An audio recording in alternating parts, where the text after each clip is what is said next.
We are going to discuss the GS Paper 4 question paper of the recently conducted Civil Services Main Examination 2021.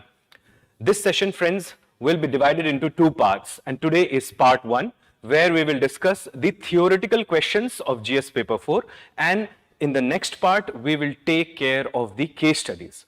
But before I proceed, let me highlight that what would be the modus operandi that we are going to follow in this discussion cum analysis class.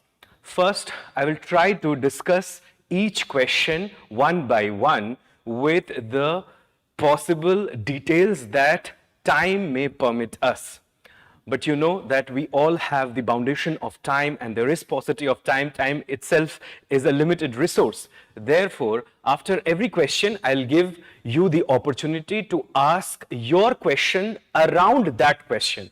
Please keep your questions related to that question only, and I will take your questions once I am done with one question. So I'm repeating it one more time. I'll take one question at a time. I'll discuss the question in entirety. Then I will open the floor for your question related to that question that I have just discussed. And please keep your questions, stick to the question which we have just discussed or we will be discussing in the class as we move forward. Do not ask general questions because, friends, that will not help us to complete the paper in the time limit that we have for ourselves.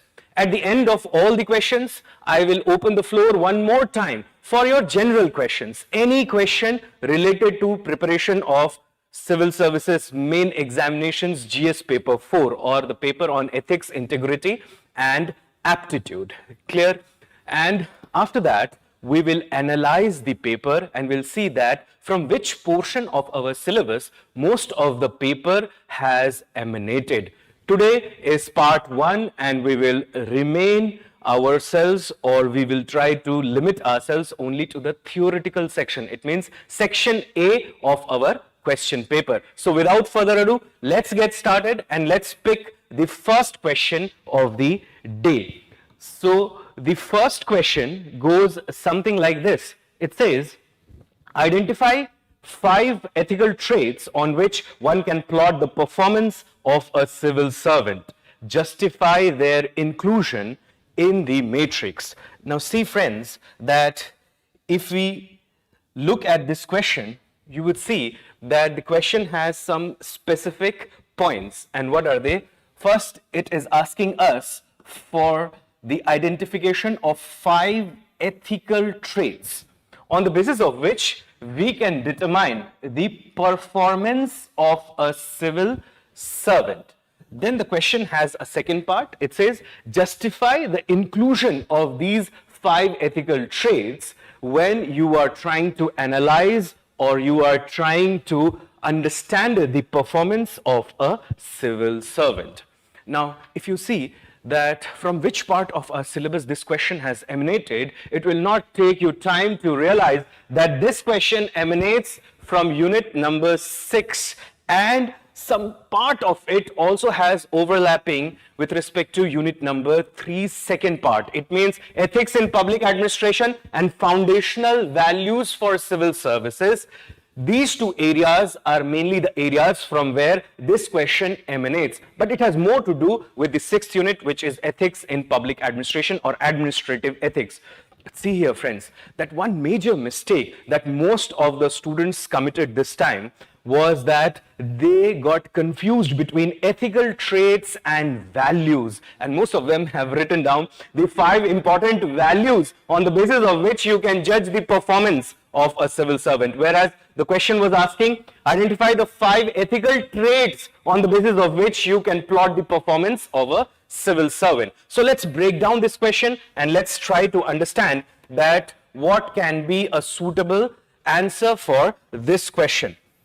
Now look here, that when we look at this question, there are 2 important words here. First is ethical, and the second word is traits. So the question is asking us to find out 5 ethical traits on the basis of which we can judge the performance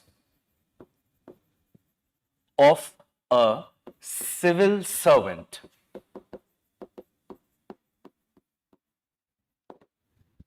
Further, the question says that justify how these 5 traits are enough to determine or to judge the performance of the civil servant, or these 5 traits are the most important traits while you are evaluating the performance of a civil servant. So let's understand the meaning of this term first, ethical traits.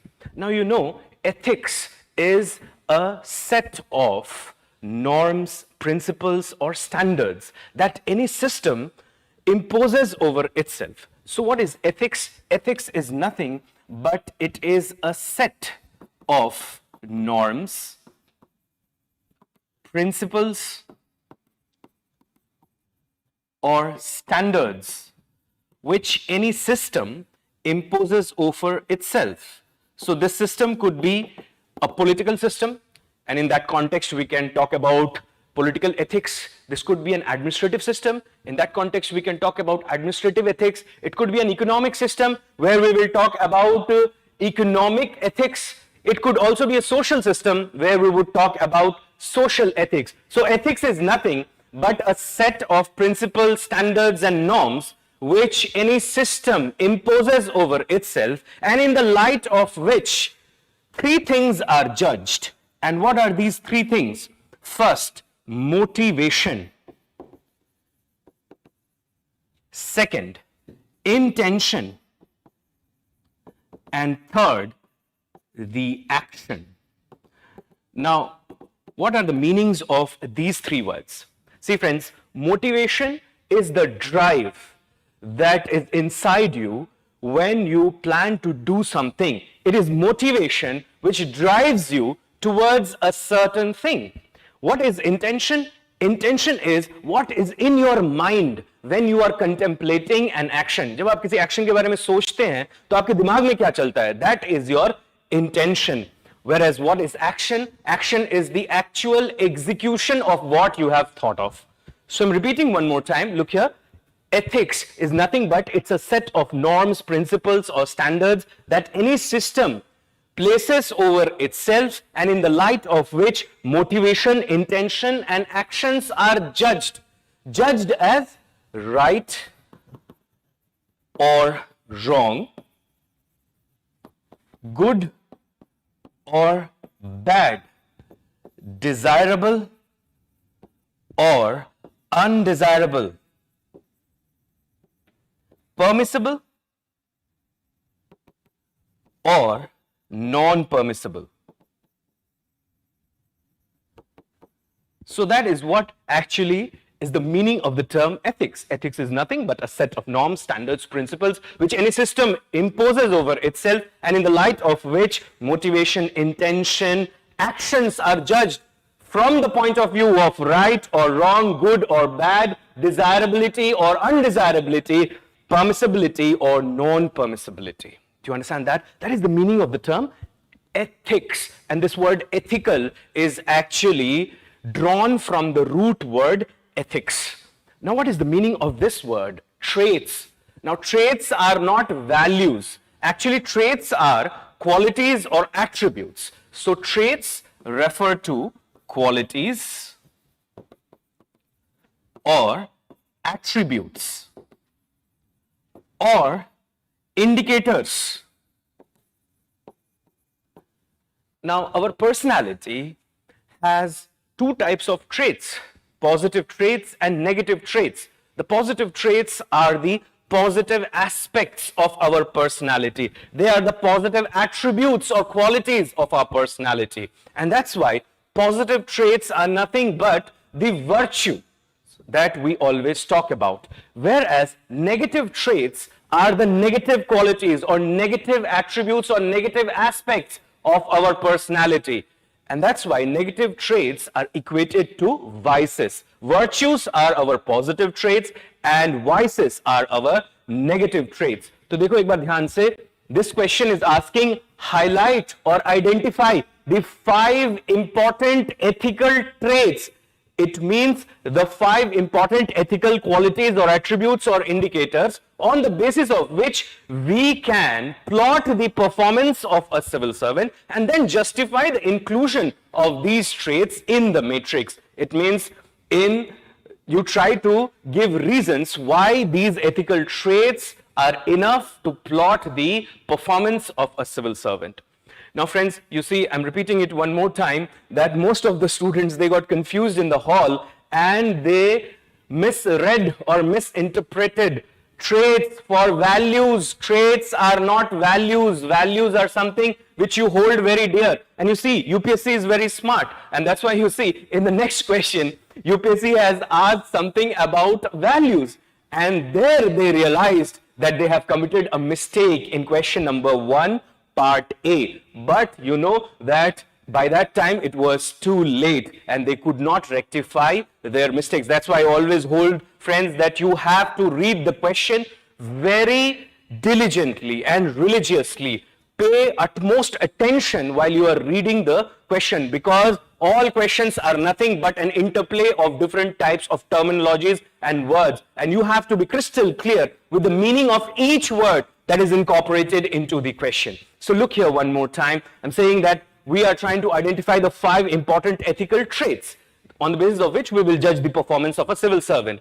Now, in order to judge the performance of a civil servant as right or wrong, good or bad, we need to understand that what are the roles that a civil servant plays. So that's why in this question, unless we identify the role of a civil servant, we will not be able to judge whether the civil servant is performing his or her role correctly or incorrectly. So what are the different roles that a civil servant plays? The first important role of any civil servant is the advisory role, or the role of an analyst. Now look here, that you know, for smooth governance, we need some sort of conjunction and some sort of interaction, positive interaction between the administrative machinery and between the legal apparatus. Or in other words, you see that political executive and permanent executive should work together for delivering justice into the society. And you see that civil servants are the main advisors of ministers. They help the ministers in formulating the policy, programs, projects, etc. So their main role is the advisory role as far as policy formulation is concerned. They not only give advice to the political executive, but they also analyze the existing problems, the existing challenges, and in the light of such analysis, they tender their advice to the political executive. You know, in a democratic setup, the political executive is actually responsible for the formulation of the policy and is responsible to the people in the popular chamber of the legislature. But you know that civil servants are those who work behind the curtains. They work in anonymity. They are the principal advisors to the ministers. That's why the first important role of a civil servant is the advisory role or the role of an analyst. Second important role of a civil servant is the role in which he helps in service delivery. Now you know that under the Indian Constitution, we are trying to build a welfare state, and we cannot build the welfare state unless we deliver socio-economic justice. And socio-economic justice will be delivered only when good and quality public goods and services are delivered to the people. So service delivery, think of the various benefits that flow from different schemes. Like say, for example, think of the Pradhan Mantri Awas Yojana or the Ujjwala Yojana. You see, who are actually implementing the scheme? It is the civil servants. That's why you see civil servants' second important role is to actually execute the policy which was framed on the basis of their advice. That's why service delivery is second important role of the civil servants. The third important role of civil servants is civil servants play the role of a negotiator. So they also play negotiating roles, or they play the role of a negotiator. You know that when you work into the civil services, you have to interact with a huge band of stakeholders. It means there are multiple stakeholders with whom a civil servant should be able to engage himself, and then on the basis of negotiations, he should be able to build a consensus around which a possible decision could be made which is acceptable to every stakeholder. So what I'm trying to say, that civil servants, they are always in talks with the superiors, with the subordinates, and with the people. You can also think of NGOs, civil society, developmental organizations, etc. So a civil servant engages with multiple stakeholders. That's why a civil servant should be an efficient negotiator, or the role of a negotiator should be played very properly by a civil servant. And you know that great communication skills can help in the discharge of this role efficiently. So this is the third important role of a civil servant. The fourth important role of a civil servant is the civil servant should be a good manager. You know that civil servants, they have at their disposal huge resources. Also, time management is very important, because if you want to build an efficient bureaucracy, you have to optimally utilize all the resources in your hand, including time. So when we discuss the role of a civil servant as a manager, we are actually trying to analyze that how well he or she manages resources, including time, and whether such resource management helps in the sustainable usage of resources and actually translates into developmental outcomes. So that is the fourth important role of a civil servant. The fifth and the last important role of a civil servant is the civil servant should be a leader. A civil servant should be a visionary. He should not be myopic in his vision. He should always think of the future, and by taking the future problems, challenges in mind, he should design his today's policies, or today's, you can say, the steps that he is trying to take must be taken by taking into account that what challenges might surface in the future. Do you get that? So देखो, main role क्या है civil servant का? Main role है advisory role of an analyst, service delivery में role है, negotiation में role है, because civil servants always engage with multiple stakeholders and their idea is to build a consensus so that the implementation of the policy, program, scheme, project, etc. is hassle-free. The civil servant should also be an efficient manager, and civil servant should be a leader. He should be a visionary. He should not be just functioning like a mechanical apparatus in the overall administrative setup. Rather, he should be a living organic entity which gives direction to the entire administration. Do you understand that? तो ये roles है civil servant के. अब इन role के respect में हमारे लिए बहुत आसान हो जाएगा to identify the 5 ethical traits on the basis of which we can plot the performance of a civil servant. So let's now plot these 5 ethical traits.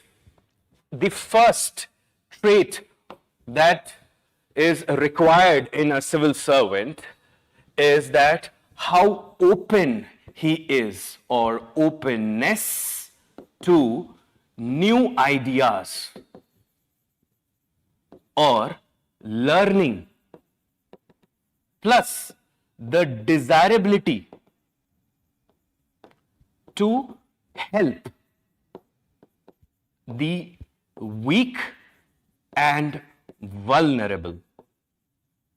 This is the first important criteria, or this is the first important attribute, ethical attribute, on the basis of which we can judge the performance of a civil servant.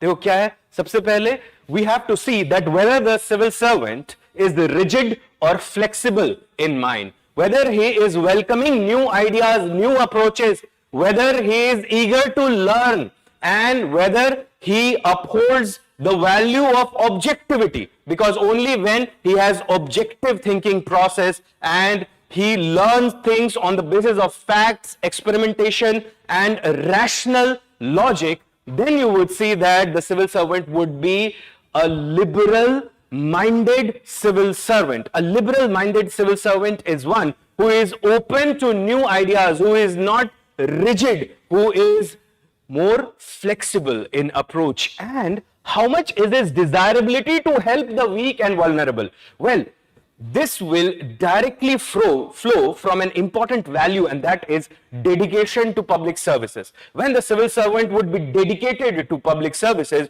you would see that he would be driven by an urge to help the people, especially the weak and vulnerable section, because you see that the weak and vulnerable sections, they are more dependent on the quality of public goods and services. अगर public goods and services उनकी quality अच्छी होती है, तो सबसे ज़्यादा benefit जो होता है वो weak and vulnerable sections को होता है, especially those sections who cannot afford those services or goods in the open competitive market. That's why you see that a welfare state is designed where the civil servants will play a pivotal role in the service delivery. So that's the first attribute on the basis of which we would see that whether the civil servant is actually performing well or not.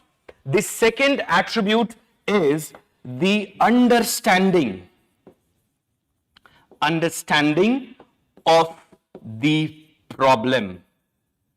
Whether the civil servant has a deep understanding of the problem at hand, or he has only a superficial understanding of the problem at hand. Like say, for example, if one area is suffering from water scarcity, then whether the civil servant understands the real reasons that feed into that problem, or he has only a superficial understanding of why water is scarce in the region. Suppose he just make a direct correlation with the lack of rainfall. If suppose the civil servant understand that it is not only the lack of rainfall, or you can say the unreliable precipitational pattern, but also the unsustainable usage of water, the creation of wastewater, the lack of recycling, etc., are the reasons for the non-availability of water in the region, then we would say that the civil servant has a deep understanding of the issue. So the second important attribute or the ethical trait should be how deeply the civil servant actually understands the problem of the public. And you know that this is directly related to the desirability of helping the people. When the civil servant would be motivated to help the poor, he would definitely understand or try to understand the problem in great depth. That's the second ethical trait. The third ethical trait is ability to engage. Ability to engage with multiple stakeholders.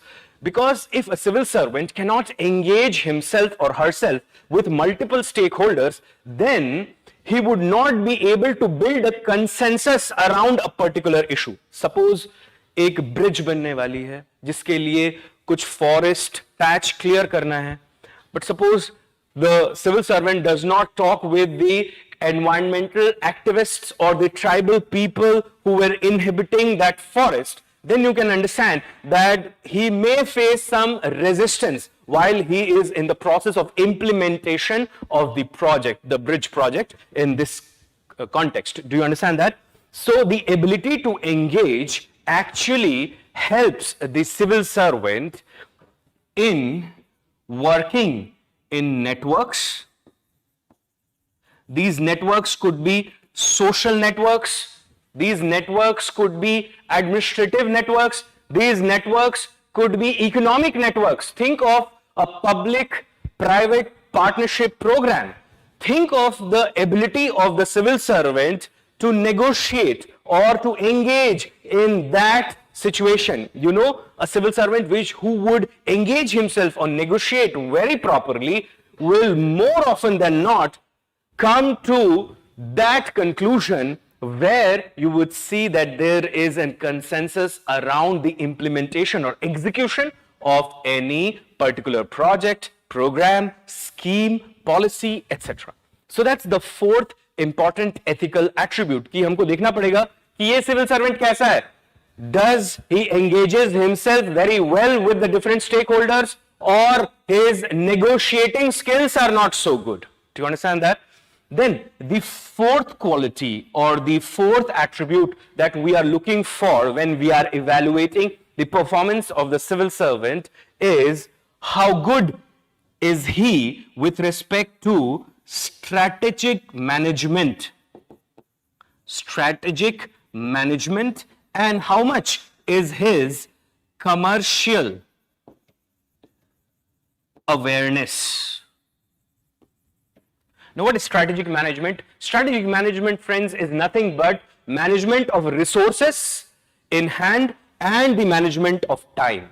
You know that if suppose a civil servant is working very diligently, working very hard, giving his heart and soul to administration, yet he is not honoring deadlines. He is not honoring the time limit which has been set for a particular task. Then you would not call such a civil servant as an efficient civil servant. Though that civil servant could be a man of integrity, but he would definitely lack efficiency in this context. Do you understand that? So strategic management simply means that how civil servants manage resources, including monetary resources, because you know that ultimately in order to ensure the success of any program, policy, scheme, etc., what is required is funds. If we lack funds, we will not be able to execute the program, policy, project, etc. successfully. That's why how well a civil servant manages the resources. These resources could be monetary resources, human resources, physical resources, any other kind of resources. All the kinds of assets that administration has at its disposal. उन सारे assets को कैसे use करता है एक civil servant? उसके basis पे हम decide करेंगे whether the civil servant is performing well or not. And strategic management also includes management of time. How well a particular civil servant is managing time. Because you know, friends, that if we do not take time into consideration, then with the best of intentions also, we may fail to deliver what is actually expected out of us. Do you understand that? Same is true with administration as well. People have this general expectation that good quality public services and public goods would be delivered by the bureaucracy and on time. Do you understand that? So how much a particular civil servant is actually honoring the time limits or the deadlines, that would be an important criteria to judge whether the civil servant is performing well or he is performing poorly. Commercial awareness simply means that you know that in modern liberal capitalist open arrangements, it is profit which often ensures sustainability to any operation. If you are not making profit, at least you should not make losses. Otherwise, the sustainability of the operation would be hampered. Today, you see that government offices, they outsource large number of tasks. They do not do all the tasks on their own. Rather, they outsource those tasks to business processing units. And these business processing units, therefore, go into contracts with the government. The civil servant is the primary entity through which these contracts are actually executed. Now look here, that if a civil servant understands the commercial needs of his department, suppose a civil servant who is working in the agricultural department understands that from where the revenues are generated for the agricultural department and what are the expenditure outlets of the agricultural department, and on the basis of that only he takes steps or contemplates action. Now, if a civil servant does not take into consideration the revenues but only bothers himself with expenditure, after some time you know that the funds would be empty and the civil servant, notwithstanding the best of his intention, will be in no position to deliver anything to the people. That's why you see that commercial awareness is an important attribute on the basis of which we can judge the work of a civil servant. And the final attribute that we can consider here in the context of this question is the ability. of a civil servant to make decision, or the decision-making capability of a civil servant, especially in crisis situation. Now think of an IPS officer, how he would respond when there is a terrorist attack or there is a communal riot. How well he has responded or she has responded to this chaotic crisis situation would determine how well he or she has performed. Do you understand that? Decision-making capability is directly associated with some important values like creativity or creative thinking, innovative approach. So how innovative the civil servant was while dealing with the crisis. Suppose there is a disaster kind of situation, suppose there is a pandemic kind of situation, how well the civil servant or how well a particular civil servant has managed the situation, or how well he has taken decisions under such crisis situation. This reflects the balance of mind of the civil servant. Do you understand that? And don't you think, friends, that balance of mind should be an important criteria while judging the performance of any entity? And why not in the case of civil servants then? Therefore, you see that openness to new ideas, this is drawn from the underlying value of objectivity. Desirability to help the weak and vulnerable, this is drawn from the underlying value of dedication to public services. Understanding of the problem, ability to engage with multiple stakeholders, work in collaborative networks, ability to build consensus through negotiations, the strategic management of resources, physical, monetary, and time, commercial awareness, awareness of sustainability of the operations of particular enterprise, be it the public enterprise. Do you understand that? Whether this thing, what we are contemplating for now, is going to sustain itself in future or not, or whether it would nosedive into the future. The civil servant should be a visionary. Remember, the civil servant should play the role of a leader as well. So he should be a visionary. He should understand what might happen in the future. Do you get that? And finally, the ability to take decisions.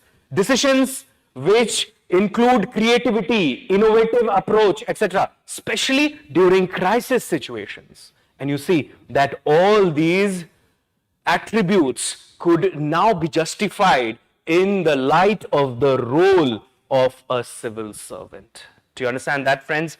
So you see that this is what was the actual demand for the question. So I'm repeating it one more time before I open the floor for your questions. Please keep your questions, stick to this question only. If you have general questions, I will give you the opportunity to ask those general questions at the end of this session. So look here, the question was, identify 5 ethical traits on the basis of which we can plot the performance of a civil servant and justify the inclusion of these traits in the matrix. Now you see, what is ethics? Ethics is nothing but it is a set of standards, norms, and principles which any system places over itself, in the light of which motivation, intention, and actions are judged as good or bad, right or wrong, desirable or undesirable, permissible or non-permissible. Traits are qualities, attributes, or indicators.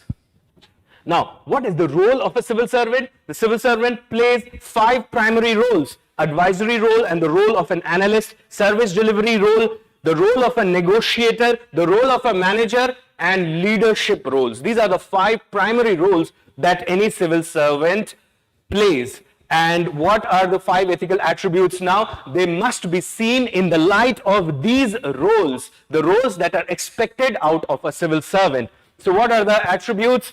Openness to new ideas and openness to learning. Desirability to help the poor people, the weak and the vulnerable.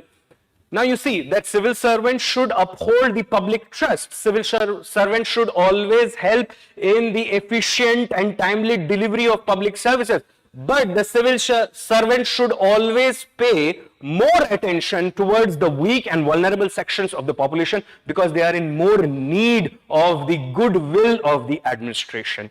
Second, the understanding of the problems, whether the civil servant has a superficial understanding or an in-depth understanding of the particular problem. ये तो बिल्कुल ध्यान में रखना चाहिए in order to understand that whether the civil servant has performed well or he has performed badly. The ability to engage, it means how good the civil servant is playing the role of a negotiator. Strategic management, management of time, resources, money, and commercial awareness. It means whether the civil servant is aware about the sustainability, operations, and finally the ability to take decisions during crisis situation. So this was question number 1, part A. So now friends, you can ask your questions as far as this question was concerned.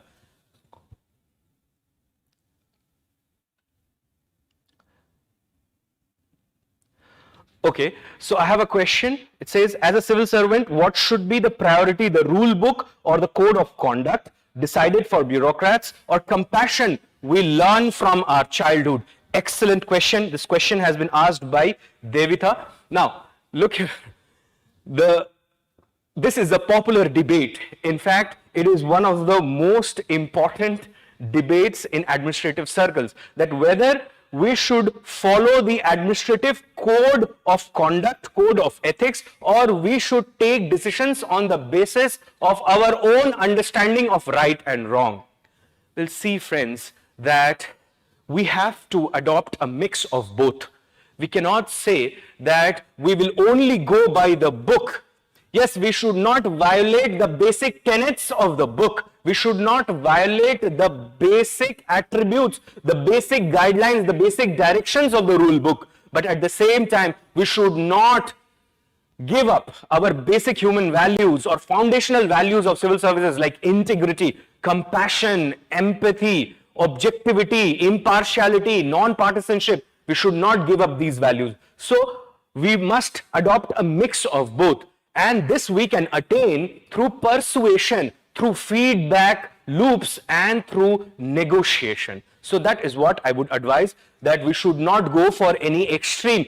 And if we look at Buddha's Madhyam Marga or we look at Aristotelian golden meal, that is what they are suggesting.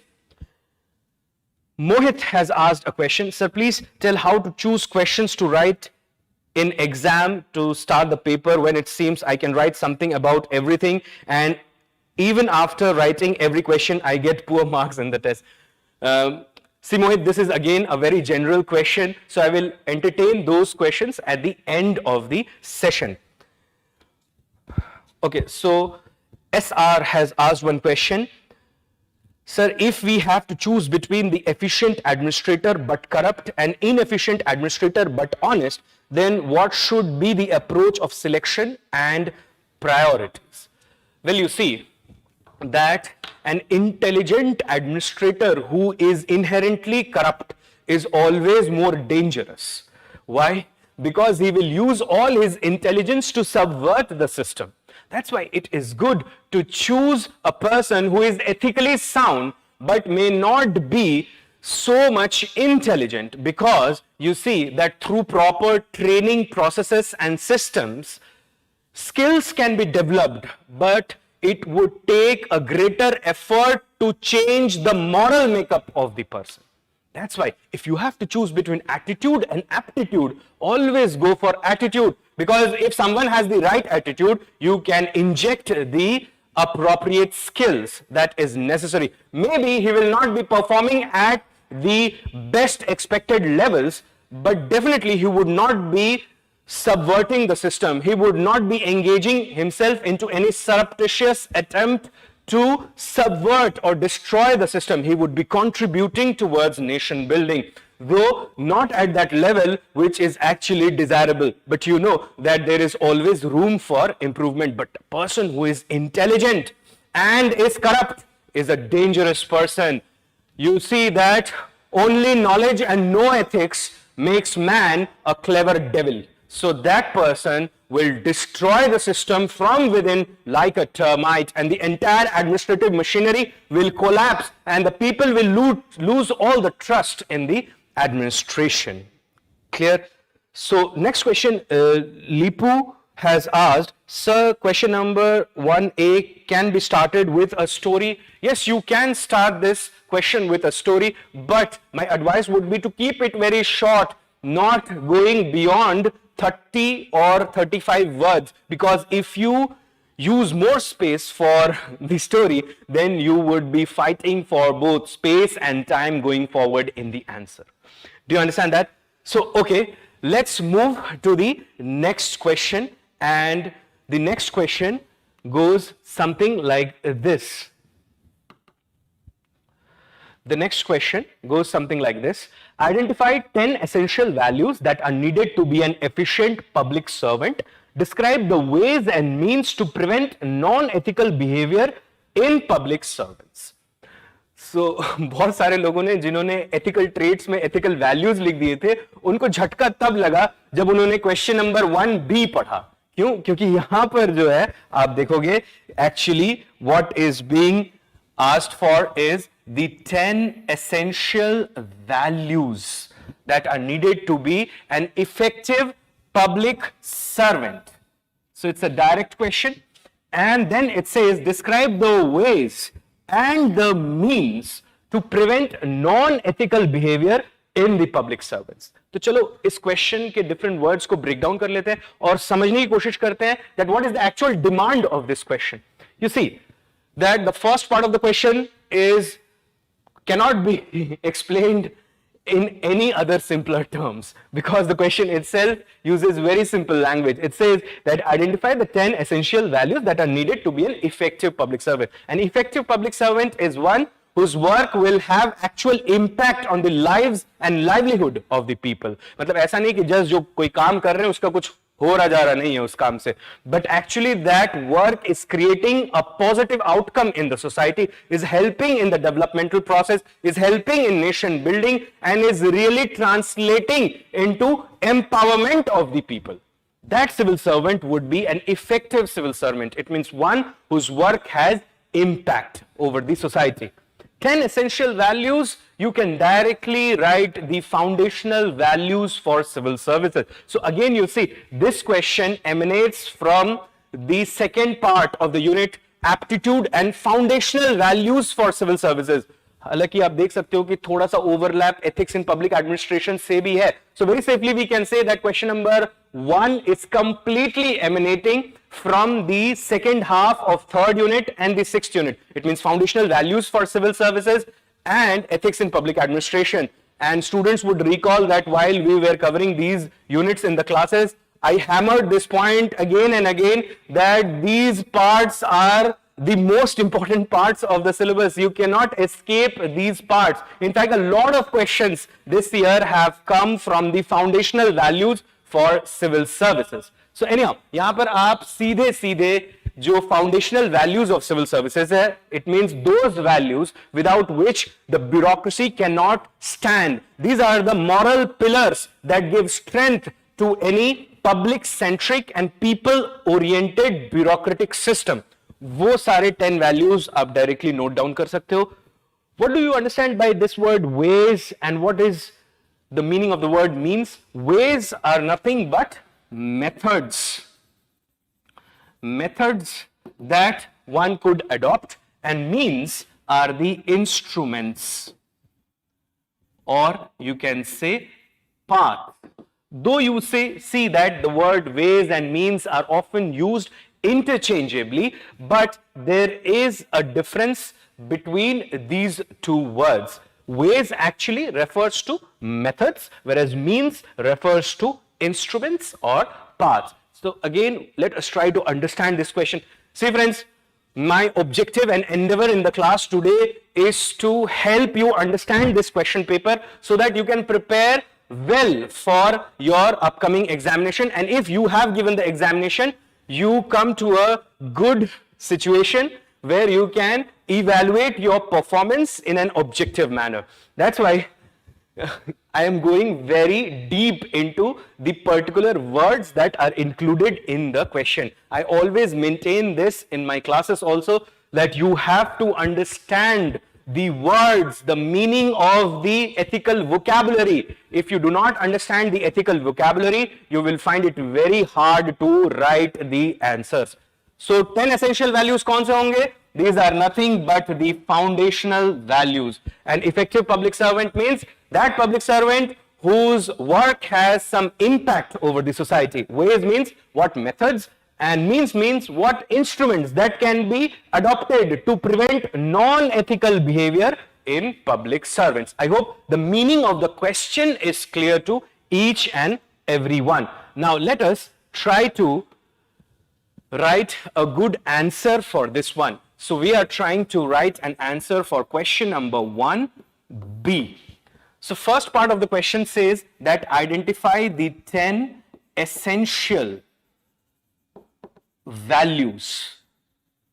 And the second part says that what are the ways and the means that could be adopted to prevent non-ethical behavior in public servants. Now look here.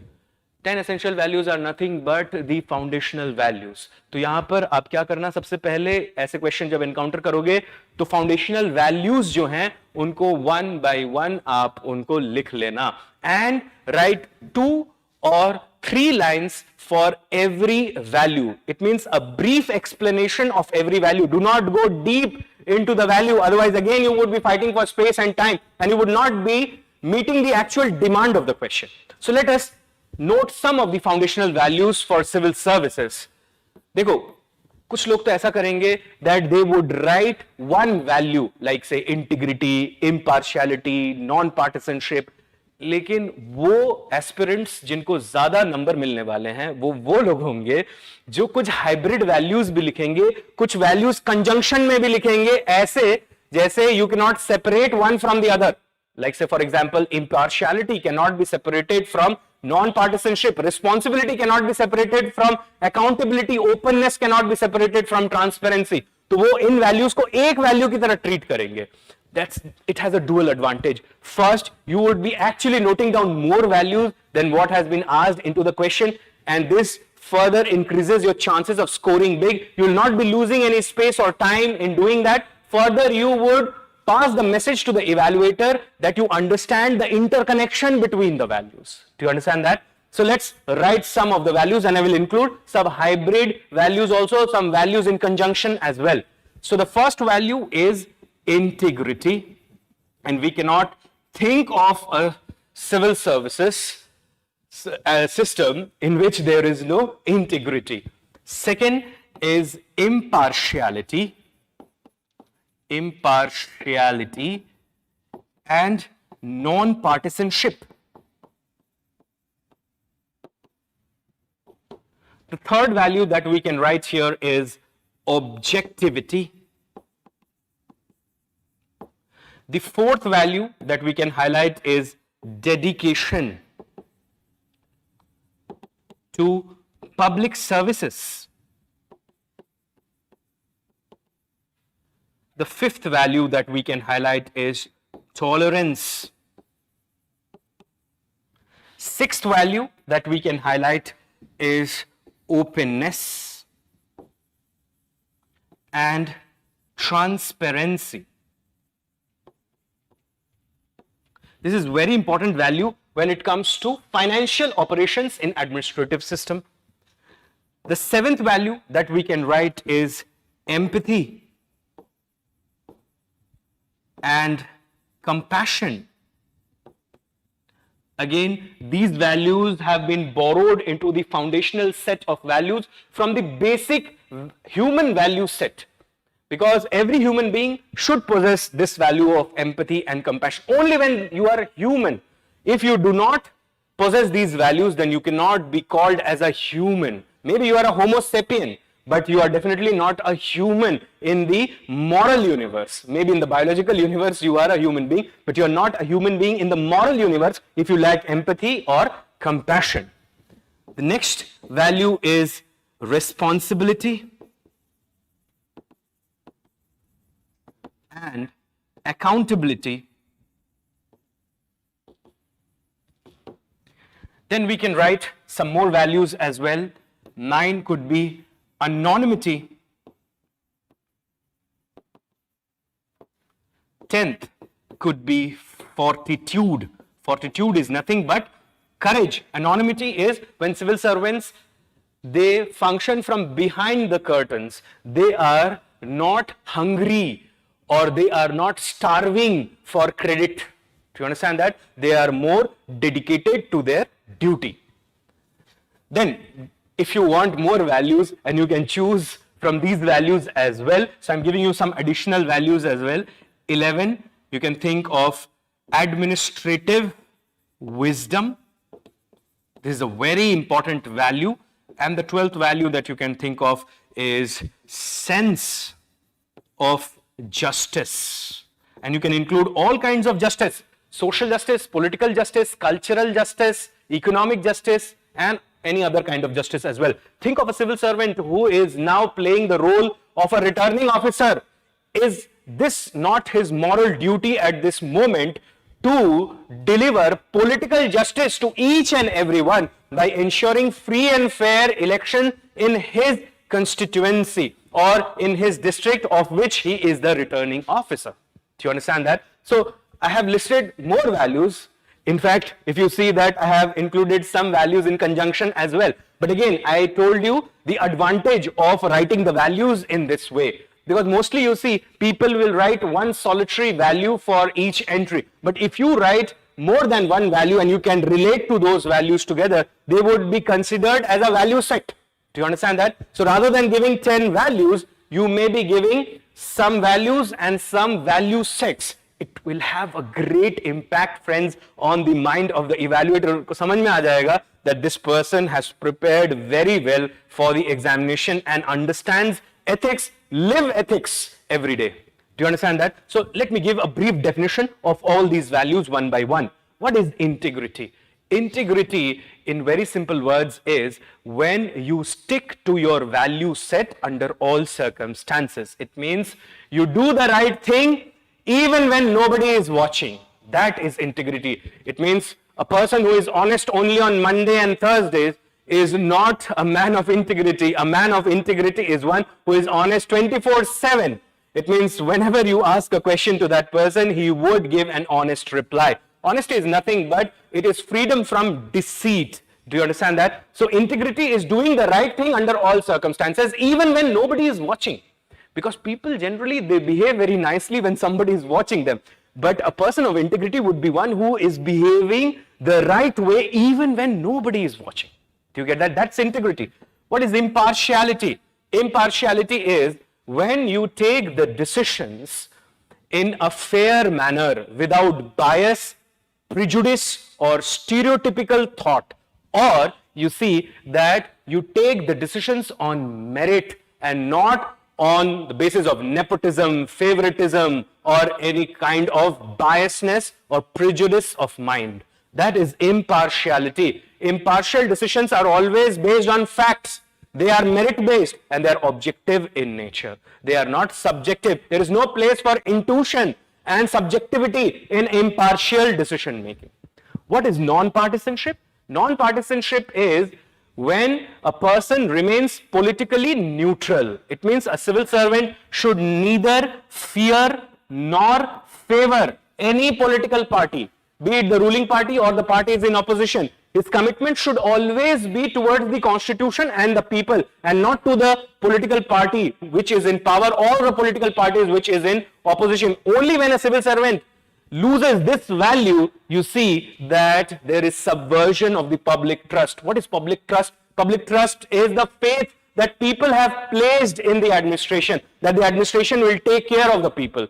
लेकिन अगर civil servant जो है वो politically motivated है, then you see that he will not be able to discharge his duties in an impartial manner. Do you understand that? Next come objectivity.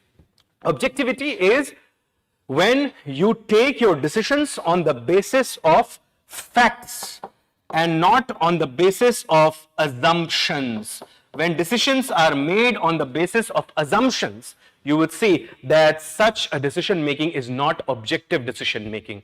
Objective decision making would be ensured when there is impartiality and non-partisanship into the system. Now look here, that कब हम बोलेंगे कि एक decision जो है वो objectively right है? तब बोलेंगे when if you or anybody else who is in the similar circumstance end up with the same decision.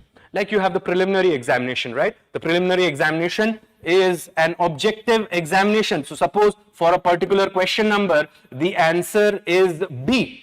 Suppose that's the answer. So for all the candidates who are fighting that examination, for all of them the answer would be B. It means irrespective of who is giving the paper, the answer does not change. That is objective examination. Whereas if you are writing the civil services main examination, for the same question there could be more than one answer and different aspirants can handle the same question in different manner. Do you understand that? That's why you see, friends, that a civil servant should as far as possible maintain objectivity while he is in the process of decision making. Then dedication to public services. Dedication to public services is nothing but when you uphold the spirit of the public services, when you show unflinching faith in the administration and you believe that administration is the machinery which will cause the positive transformation in the society, who is the vehicle to deliver socio-economic justice to the people. तब आप बोलोगे that the person is dedicated to the public services. Like say for example, a civil servant who comes on time, manages the resources efficiently, does not lose his time in other things while work is pending, is one who is dedicated to public services. Or think of a traffic policeman who stands in rain, who stands in blazing sun, yet performs his duty, is a person who is dedicated to public services. Then comes tolerance. What is tolerance? Tolerance is when you entertain those values, when you entertain those perceptions, and when you entertain those opinions which are not your values, your perceptions, and your opinions. It means that you give space to everyone. A civil servant should be tolerant. If a civil servant lacks tolerance, suppose he is communally or caste, from the point of view of caste biased, then he would not be able to treat everyone at par. In fact, tolerance, objectivity, and impartiality, they all are related to each other. What is tolerance? Tolerance is when you give space to everyone, you entertain everybody's thought. At the same time, you assert your thought as well, but you do not impose your thought on others. Like the Taliban is an intolerant society. Do you understand that? And that's why they are the very antithesis of tolerance. Whereas if you look at the Indian culture has been from time immemorial tolerant in nature. So from the ancient times till the present times, you see that the Indian culture is tolerant. Do you understand that? And all efforts which were made by the English, say for example, to destroy the toleration of the Indian society was destroyed by the Indian national movement. But do we have challenges in our society in and around this value? Yes, we definitely have. All societies have. In fact, Voltaire said that I do not believe in what you say, but I will fight till my death for your right to say. That is tolerance. That's the most beautiful thing that we can say with respect to tolerance. And Voltaire was a French philosopher. Anyhow, next is openness and transparency. Openness is the very antithesis of secrecy. And think of, say, right to information. Right to information is a piece of legislation which celebrates this idea of openness. Transparency means that you are doing the things in such a manner as if your actions are not shielded from the other stakeholders who have interest in the action. Be it the subordinates, be it the superior, be it the people, be it the political executive, be it the civil society organization, be it the NGOs, be it anybody. Whoever is interested in the action, you are not trying to shield anything from that stakeholder. So openness and transparency, again, they are interrelated to each other. There's a very finite difference. Openness is more with respect to information sharing. Transparency is more with respect to decision making. ये बात आप ध्यान में रखना. Then comes empathy and compassion. Empathy is when you realize or when you try to appreciate somebody else's problem from that person's perspective. It means when you enter into the shoes of some other persons and try to understand the pain, the hardship, the misfortune that that person is experiencing. It means, suppose if you see a beggar on the road and if you just feel sorry for that beggar, then this is sympathy but no empathy. Empathy is when you can go into the shoes of that beggar and understand really the hardships, the physical hardship, the mental hardships that that person must be going through because he is subjected to begging. Do you understand that? Or suppose a child labor, a divyang, or anyone, if you can understand their problems from their perspective, then this is empathy. Compassion is a step ahead than empathy. Only when you are empathetic, you can be compassionate. In fact, compassion is a superset and empathy is a subset within it. Being compassionate means, or having compassion means, that you are willing to help a person so that he can come out of his or her hardship.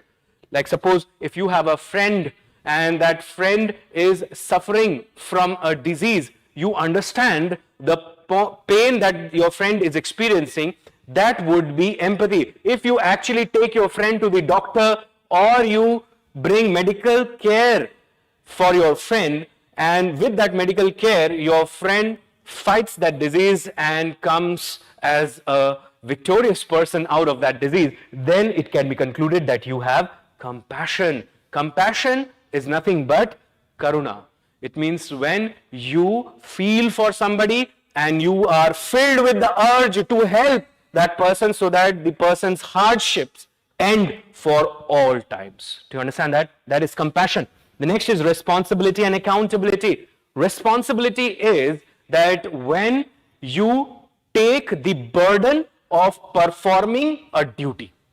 That is the responsibility. Like say for example, responsibility could be economic responsibility, social responsibility, political responsibility, cultural responsibility, any kind of administrative responsibility, any kind of responsibility. So responsibility is when you bear the burden of performing a task. That's responsibility. What is accountability? Accountability is answerability.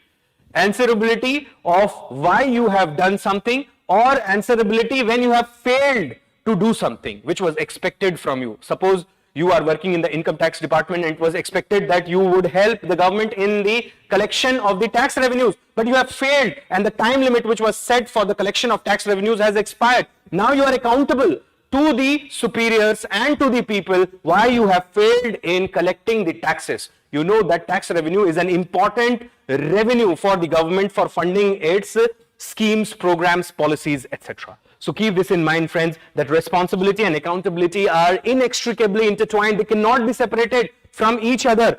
That's why you have to take both of them together. Do you understand that? Then comes anonymity. Anonymity is when a civil servant works behind the curtains. He is not hungry for praise. He is not fearful about criticisms. Rather, he is unwaveringly dedicated, committed to the public services. His idea is to uphold the public trust. He is the custodian of the public resources. He is not hungry for fame. He is not hungry for any kind of name. He is not hungry for prestige. That's an important value. Civil servants should have this value. Do you understand that? Because the civil servants are the actual people who work behind the curtains. They are always functioning at the backstage, but they are the people who ensure that the show is going on uninterruptedly. Do you understand that? So,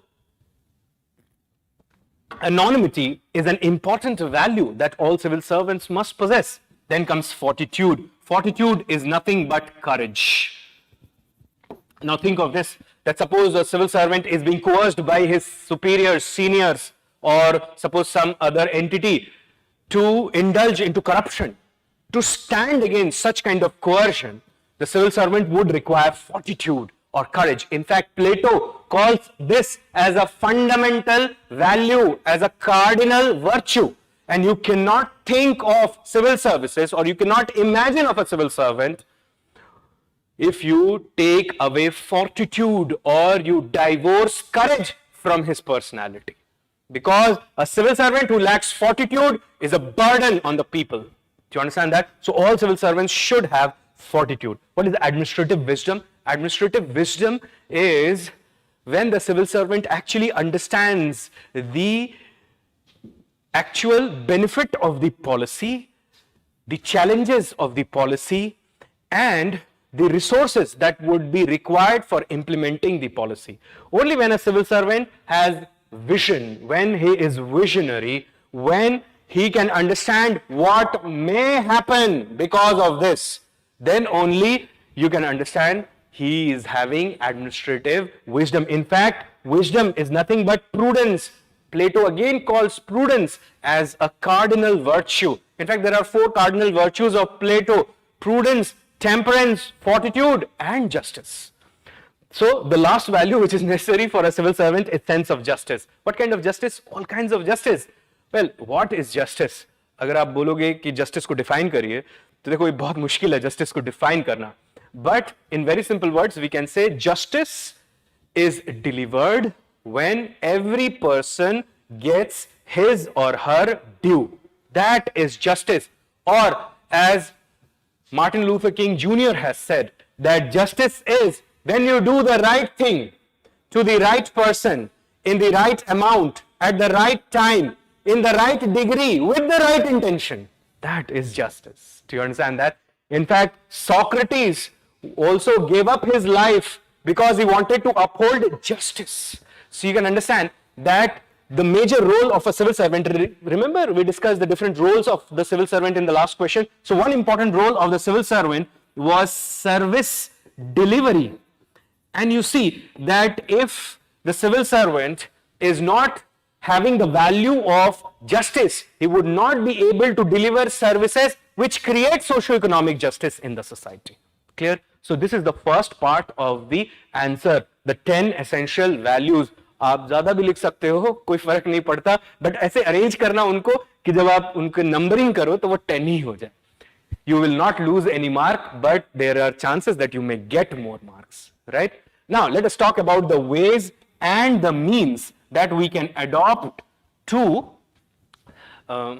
prevent non-ethical behavior in civil servants, right? That is what the question is asking for. So look here, what are the ways? The ways could be, first, legal ways. The ways could be social ways. Ways could be moral ways. Ways could be judicial ways. Ways could be political ways. Ways could also be institutional ways. Let's try to understand that what are these ways. Legal ways means through legislation and laws. Social ways means through society. Moral ways means through ethics or morality. Judicial ways means obviously judiciary acting as a check on the action of the civil servants. Political ways means the political executive acting as a check on the action of the civil servants. Institutional ways mostly includes the processes and systems that the institutions should adopt that prevent the civil servant to go into the territory of immorality. Now, let us highlight some of the means or instruments that we can have under these ways. Say, for example, for legal ways, think of some laws, right? Like think of the right to information or the Whistleblower Protection Act. So these ways, think of right to information and Whistleblower Protection Act. These instruments always keep the civil servants on their toes, that do not move into the territory of immorality, otherwise you would be called.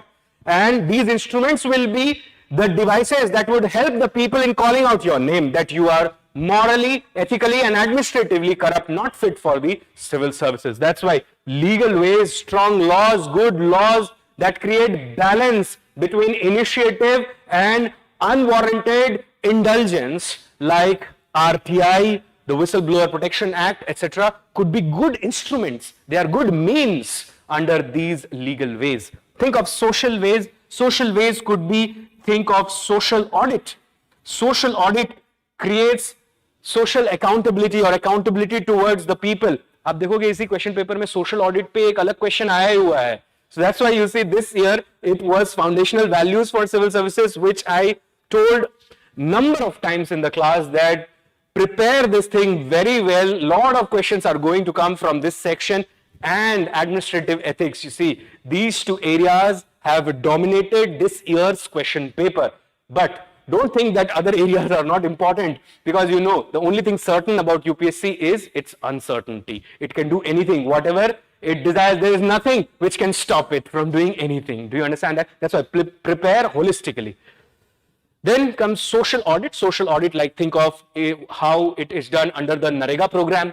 So social audit is a good way or good instrument under the social ways. Or think of Janta Darbar, which is often conducted by the civil servants or the political executives, and there the political executives make the civil servant to answer to the questions that are raised by the people.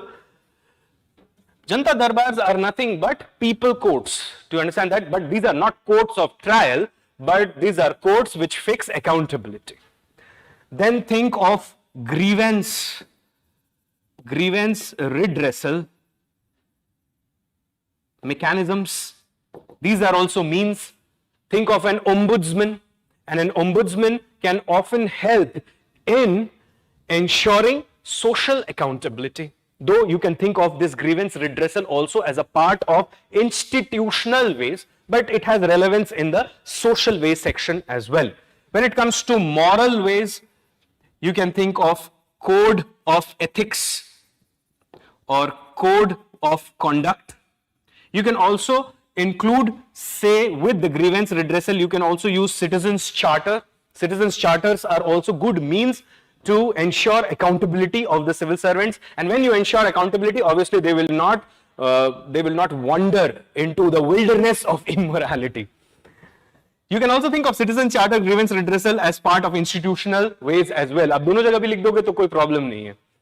Then think of the judicial ways. Judicial ways would be the administrative tribunals, fast track courts. They would keep the civil servants on their toes. They will ensure that they do not go into the well of immorality. Political ways would be where the civil servants would be responsible to the ministers. So you see, all the ministries have such kind of internal accountability mechanisms wherein the civil servants, they are responsible to the ministers, and the ministers are responsible to the people. Therefore, you see, indirectly the civil servants become responsible to the people as well. In social ways, they become directly responsible to the people. The intermediary in the form of the minister or the political executive is evaporated in that context. Clear? So keep this thing in mind.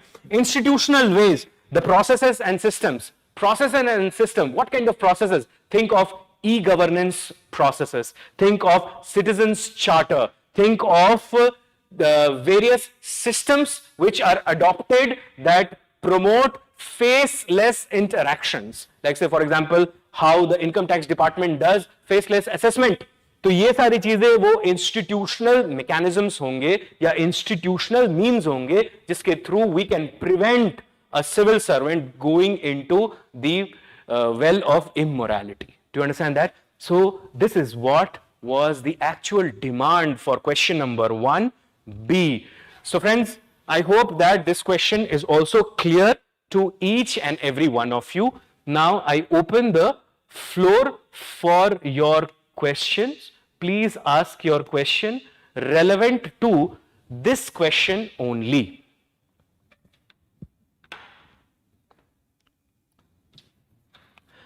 Anand Prakash asks, Sir, can Plato's 4 cardinal virtues be the answer to question number 1?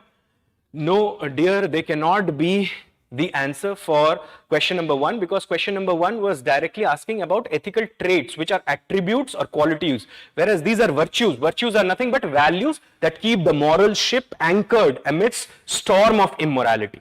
Do you understand that? So values are something which you hold very dear to yourself, which are worth holding to. You do not give them up. देखो ये जो concept of value है ethics में, ये economics से आया है. Economics में हमेशा हम बात करते हैं वैल्यू की, whether land has value, whether this money has value, what is the exchange rate, all of that. Do you understand that? When we talk about value in ethics, what we actually indicate is whether this thing is worth holding to or not. Like say for example, integrity is worth holding to, compassion is worth holding to. That's why these are values. You cannot do that, dear. Otherwise, that would be not catering to the actual demand of the question. Now, Meera has asked a question. Sir, most of the times we see many civil servants promoting their work on social media. Is it not unethical, or is it unethical to show off what comes under the basic set of duties of a civil servant? Now, you see, here again, Meera, we have to understand that whether the civil servants are using the social platform to create awareness for crowdsourcing or for knowledge transformation or for dissemination of information, or they are using it for furthering their personal interest.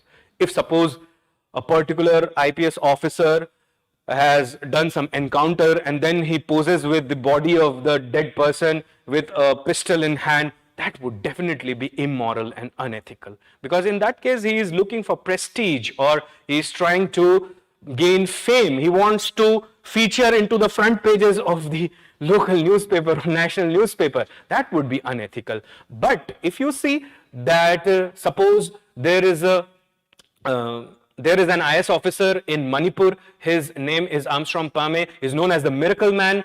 He has used actively social media to raise funds, and that fund was used in making a road, 100-kilometer road, which today connects Manipur with Arunachal Pradesh, Nagaland and Assam. And this road was made purely with people's money. That's why he is also known as the People's Officer or Miracle Man.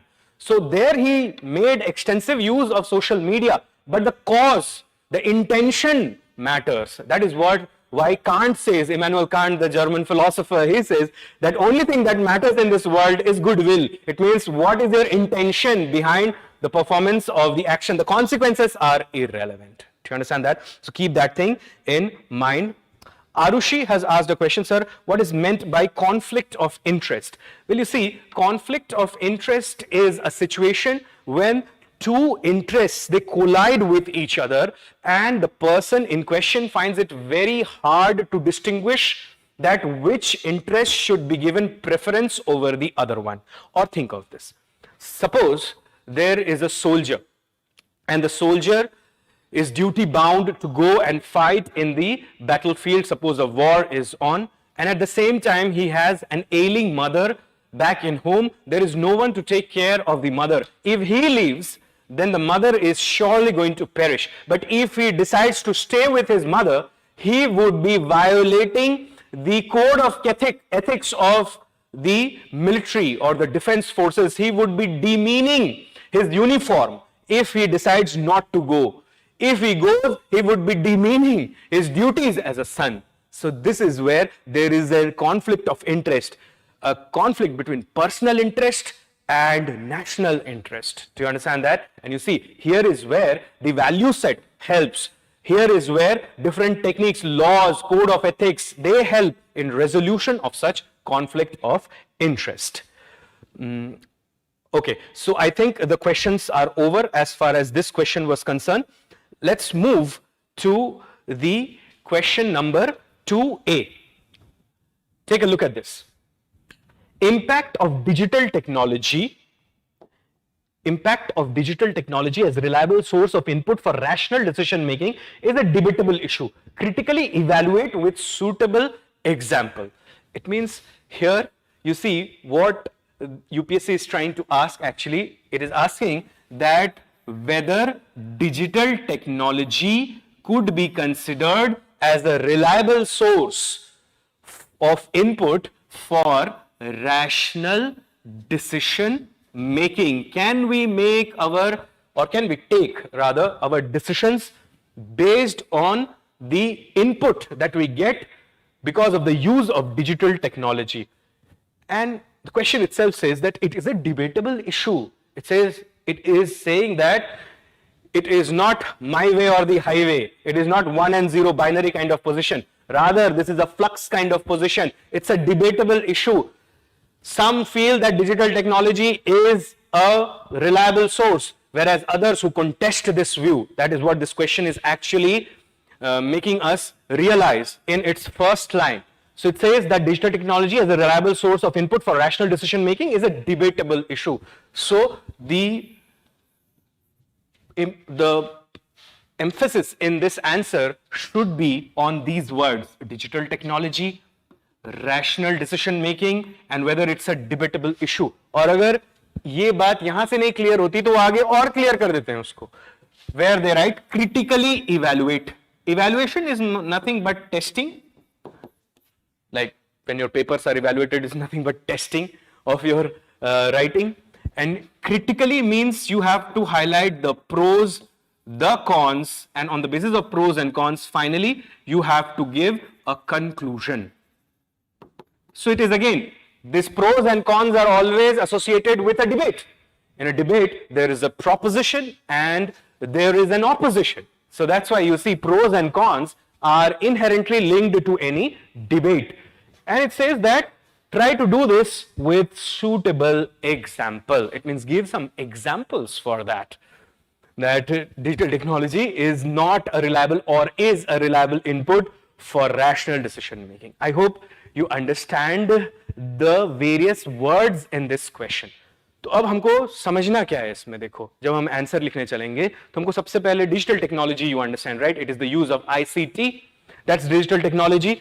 Rational decision making, you have to first explain in your answer what is rational decision making, where in rational decision making we use digital technology, and why rational decision making on the basis of digital technology input is a debatable issue, and you have to give example for that. Do you understand that? So this is what you have to do. So let's try to write an answer for this. And for this, we will first try to understand what is rational decision making. Now, this is question number 2. This is question number 2, part A. Question number 2, part A. Rational decision making. You see, rational decision making is a process. It is a methodology in which decision is taken after evaluating all the options. That is the rational decision making. So, taking decisions after evaluating various options. That is rational decision making. And you see that it is a step-by-step process or methodology. While we evaluate the various options, the evaluation is done on the basis of logic and reason. It means the cognitive faculties of your mind are responsible for rational decision making. In such decision making, there is no place for intuition or subjectivity. Keep this in mind also. Now look here, friends. What am I saying? I'm saying that rational decision making is a methodological process in which we evaluate various options before we come to the conclusion.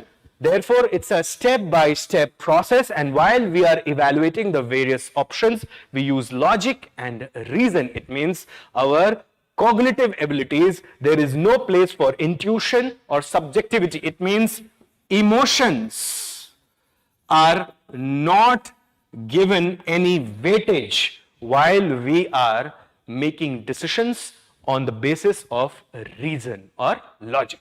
Do you understand that? Now, when I say that this is a step-by-step process, what are the different steps in rational decision making? Let's try to identify these steps. So the first step is where we identify the problem. That's the first step in rational decision making. Then we find out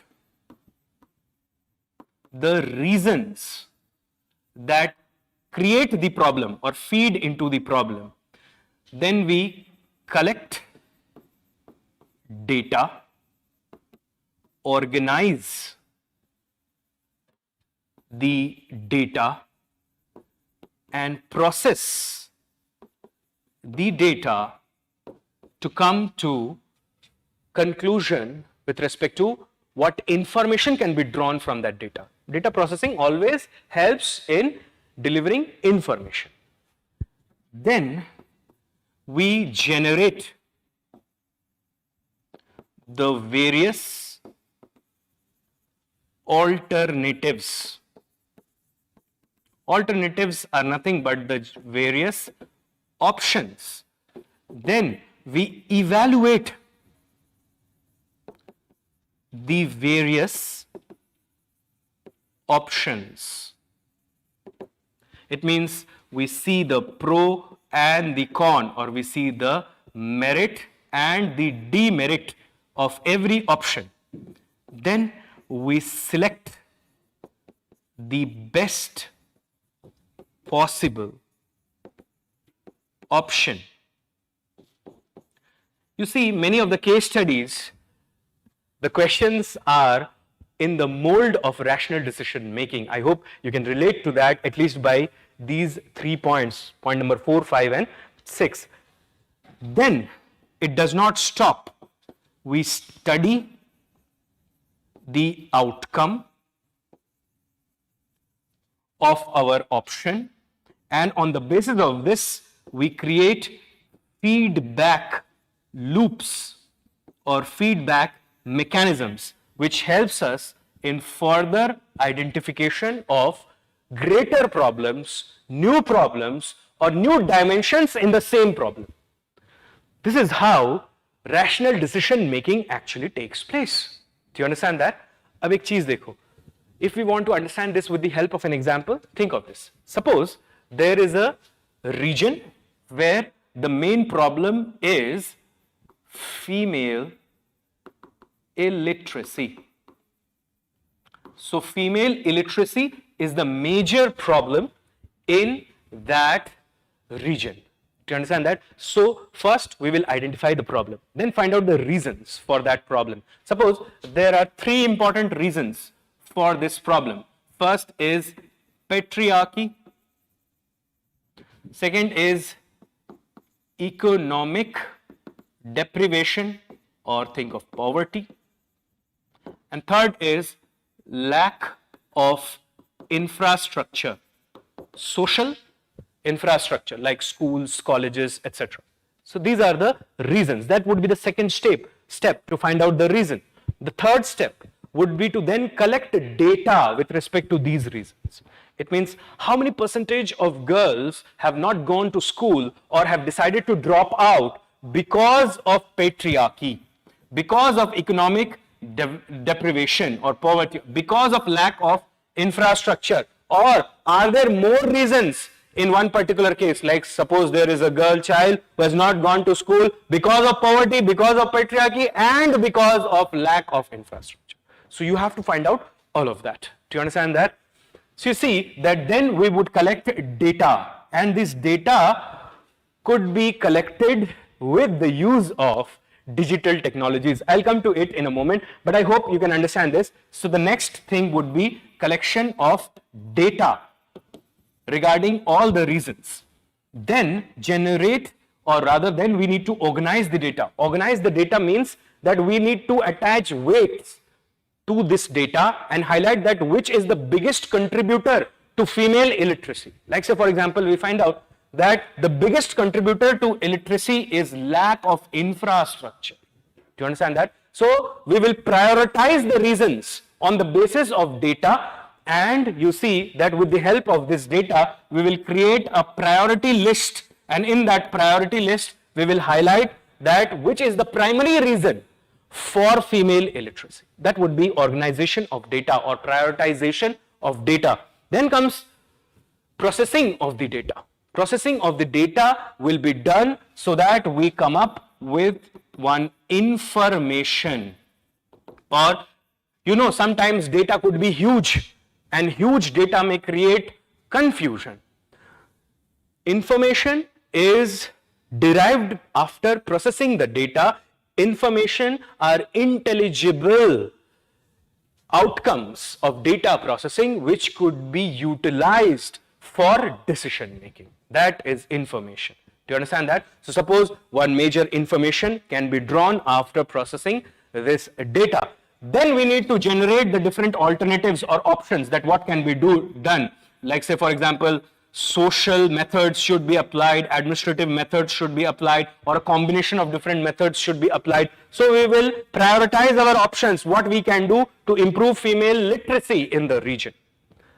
Then we will evaluate various options. What are the merits, what are the demerits of every option? We will select the most suitable option. Then we will see the outcome of our action based on our most desirable option. Like say for example, whether it has actually translated into an improvement in gross enrollment ratio, or dropout ratio has dwindled, or what about the nutritional requirement, what about the sanitation, water related requirements, whether it was helpful in fighting patriarchy and poverty, whether the women who are now getting education or the girls who are now getting education, what is happening to their mental health, all of that. Do you understand that? So that would be the study of the outcome.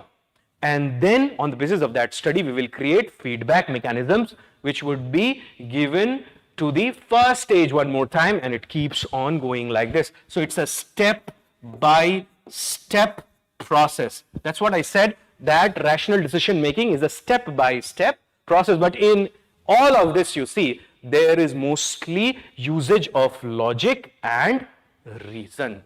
Do you understand that? But see friends, where we can use digital technology in all of that? Well, this is a no-brainer and no prizes for guessing that it is at this stage, collection of data, organization of data and processing of data, digital technologies can act as a boon. They can help in cutting down the time that is required for data collection, organization of data and processing of data. Digital technologies in this way could help enormously in the third stage of, or the third step of the rational decision making. So this is where you can write the positive aspect of it, and you can give some examples to this. Like say for example, that during the COVID-19 pandemic, government came out with several applications, and through which government asked information from the people that whether they are vaccinated, whether they are developing symptoms of COVID and all. So on the basis of those applications, on the basis of those websites, those apps, you see government got huge data in less time, and on the basis of that, government was able to formulate the vaccine policy of India and actually implement that policy through the vaccination drive, which has now attained substantial proportions. Anyhow, so you see, there ICT can help, but the question says that what are the problems with it? You have to highlight that also. So look here, think of the problems associated with digital technologies or input through digital technologies. The first problem is the digital divide. That exists in India. You know that many people, they lack digital literacy, and because they lack digital literacy, they cannot give the right information, or they fail to understand the complex user interface which is made for taking the data from them. Further, you see that in many parts of the country, there is severe underdevelopment and people lack basic education also. So forget about digital education. So there is a huge chunk of people in the country who would be untouched if we collect data only through digital sources and we make that as our basis for rational decision making. That's the first problem with digital data. Second is fake news. Now you know that most of the times what happens is if we want to find out something, we just Google it or we try to study it on the Wikipedia. But look here that friends, the information that you get from these sites are not always reliable. They are not always accurate. They are not always precise and accurate. So you know that rational decision making is based on accurate, reliable and fair data. And if people are giving information by studying fake news or say by looking at doctored news, they are trying to build a narrative, then you see that the information which would be supplied or the data that would be supplied would not be a true reflection of the reality. Then the third problem is what is known as digital amnesia. Now digital amnesia का मतलब ये है कि लोग बहुत जल्दी भूल जाते हैं when they try to collect and collate information. What do I mean by that? I simply mean that everything that you want to find out is just a click away. You can go to the Google and you can just find out anything that you are looking for. That's why people generally tend to forget the information which they studied earlier. And if such information skipped their mind, then you can understand that the options that they are generating on the basis of information might not be inclusive options that include all the information. Because everything is available at the tip of your finger, that's why you see that generally what happens is that people try not to retain the information. Digital technologies के साथ ये एक problem है. And there could also be infodemic, like there could be so much of information going on into the system that it becomes very difficult to distinguish what is the right information and what is not. Then you see the fourth problem is automation. Automation. Automation means you see that in many cases some applications that you fill which are in the form of questionnaire, it has options like select or reject, say yes or no. And sometimes you see that if the field is not a mandatory entry, some fields are mandatory entries. So suppose the field is not a mandatory entry, by default answer is taken as your answer. That is known as automation, which is an important constituent of digital data collection. Automation की वजह से हो सकता है कि जो information गया है वो correct information नहीं हो, और अगर correct नहीं होगा information, then you can understand that the decision making would also not be so prominent. Do you get that? Now, look here, the fifth problem with digital data collection is that there could be prejudices and biases while supplying the data if the data is based on voluntary feed and does not have objective entries. What do I mean by objective entries? It means buttons like yes, no, selection नहीं है, but समझ लो एक box दिया हुआ है where you have to write something. Do you understand that? So there people's prejudices and biases would be reflected. Or say for example, think of this, that there is one person who has read a fake news that vaccines are debilitating and they can cause cancer going forward. So if that is the case, you see that if the question is that whether you support the vaccination drive of the central and state governments, then he may write that no, I do not support it. Maybe he will not be able to give a proper explanation, medical explanation for it, but because he was motivated by a fake news. That's why you see that his biases, his prejudices would be reflected. Sometimes political biases, sometimes economic biases, sometimes philosophical biases, all may come into the picture and ruin the data feed, especially when it is voluntary feed and subjective in nature and not objective in nature. Do you understand that? Then you see the sixth problem with digital data is that it does not take into consideration the emotions, the values and the principles, because it is all based on reason and it is based on logic. It does not have place for subjectivity. That's why you see that emotions find no place in such decision making.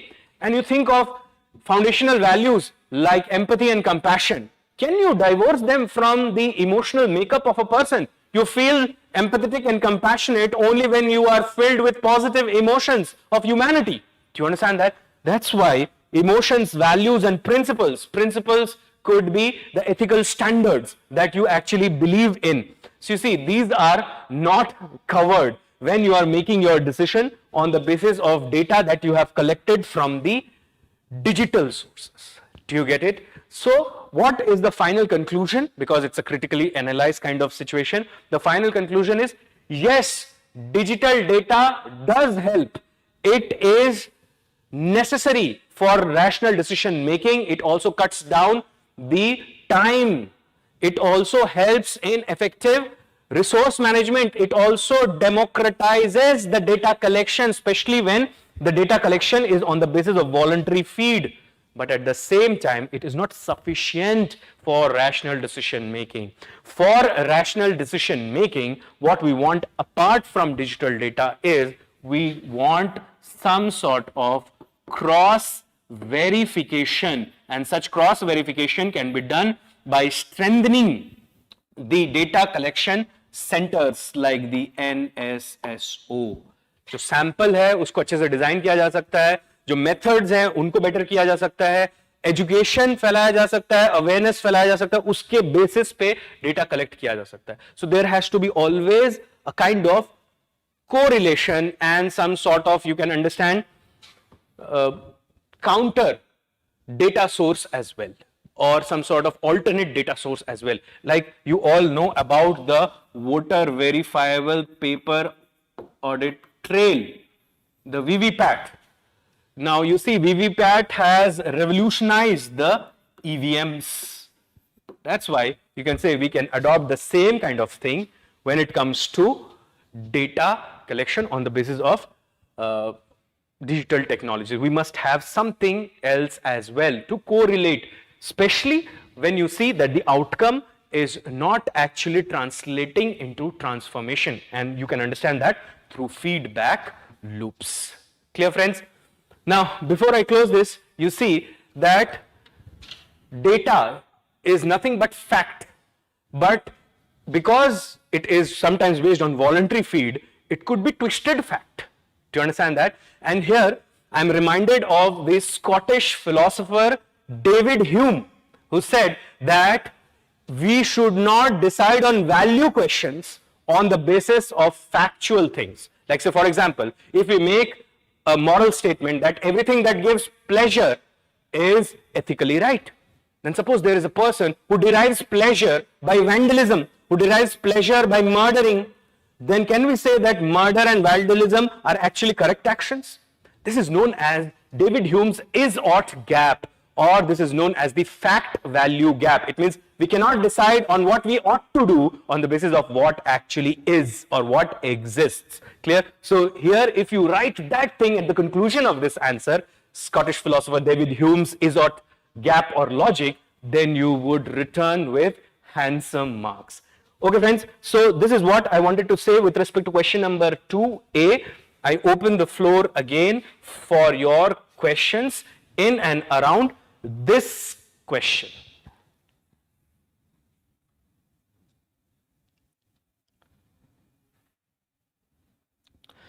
Okay, SR has asked, Sir, can cutting down on discretionary power of the public servant be a step towards preventing non-ethical behavior? Well, obviously, you must give some discretionary powers, because too much of detailing can create a lot of headache and the person would be entangled in the web of operations and paperwork, and therefore you see that subjectivity would be totally lost from decision making at times, which is necessary. But yes, uninterrupted, unbounded discretionary powers can be misused, and that's why you see we must cut down the discretionary powers. We must cut down the discretionary powers where they are in excess, but we should not eliminate the discretionary powers, because some subjectivity is necessary, and that is how we will evaluate the good talent from the say average talent, and that is how we will get senior officers of the highest repute. क्योंकि अगर आपने सबको mechanical बना दिया, सब बस order follow कर रहे हैं, initiative, innovation, creativity would be lost. So some discretion should be allowed, but it should be checked with appropriate institutional measures. Okay, Lena has asked, we know that media and social media fail us many times, and if I want to include this point in answer like question number 2A, can I directly criticize it in my answer, as I most of the times get carried away? Yes, you see that criticism can be made around this point, Lena, but what is important is that you should not get carried away, because if you get carried away, you will lose the crux of answer writing. Then you would be writing like a journalist. A journalist could be biased, but a bureaucrat cannot be biased. So when you criticize, the criticism should be constructive. And when the criticism is constructive, when it is ethically acceptable according to the norms of the society, you should not make any personal attack, you should not show any biases, prejudices, rather you should clearly highlight the actual problem, and then you should also suggest some measures that could be taken to eliminate that problem. ये ज़्यादा अच्छा होगा, rather than just criticizing or getting carried away. Then in that way you can understand that you may enter into dangerous waters. So obviously you are correct on this, that you can include it, but keep your emotions in check. Shri Reddy says, when is the new batch starting for ethics? Dear friend, again I'll handle those kind of questions at the fag end of the class. Jai Verma says, is there any separate batch? Again, it's a general question. Okay, so there are no further questions as far as question number 2A was concerned. Let's move forward and let's take question number 2B into our context.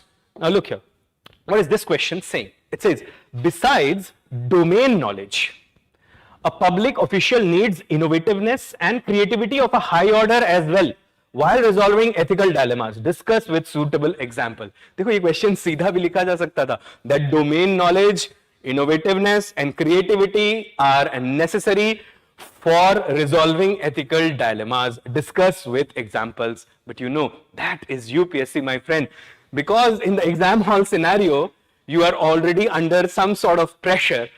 So they play around with the words, because that is the breeding ground where we can distinguish the best from the rest, the best talent that this country has to offer, how you handle yourself under pressure.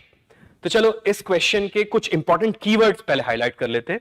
So the first important word is domain knowledge, the second important word is innovativeness, third important word is creativity, and the fourth important word is ethical dilemmas.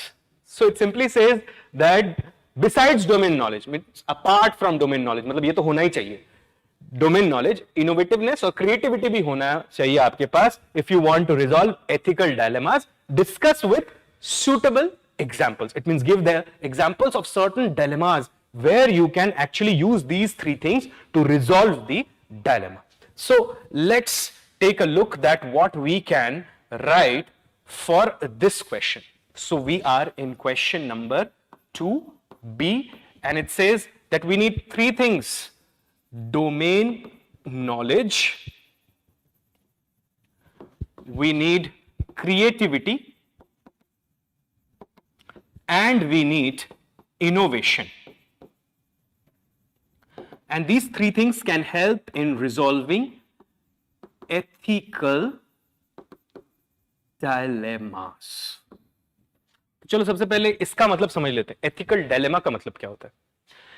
Ethical dilemma is actually a situation where there is a direct conflict between two values or two rights or two imperatives or two options or two actions, means that ethical dilemmas are situations where two values or two imperatives are nothing but moral standards, like the categorical imperative, two principles,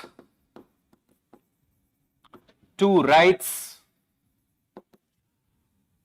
or two duties,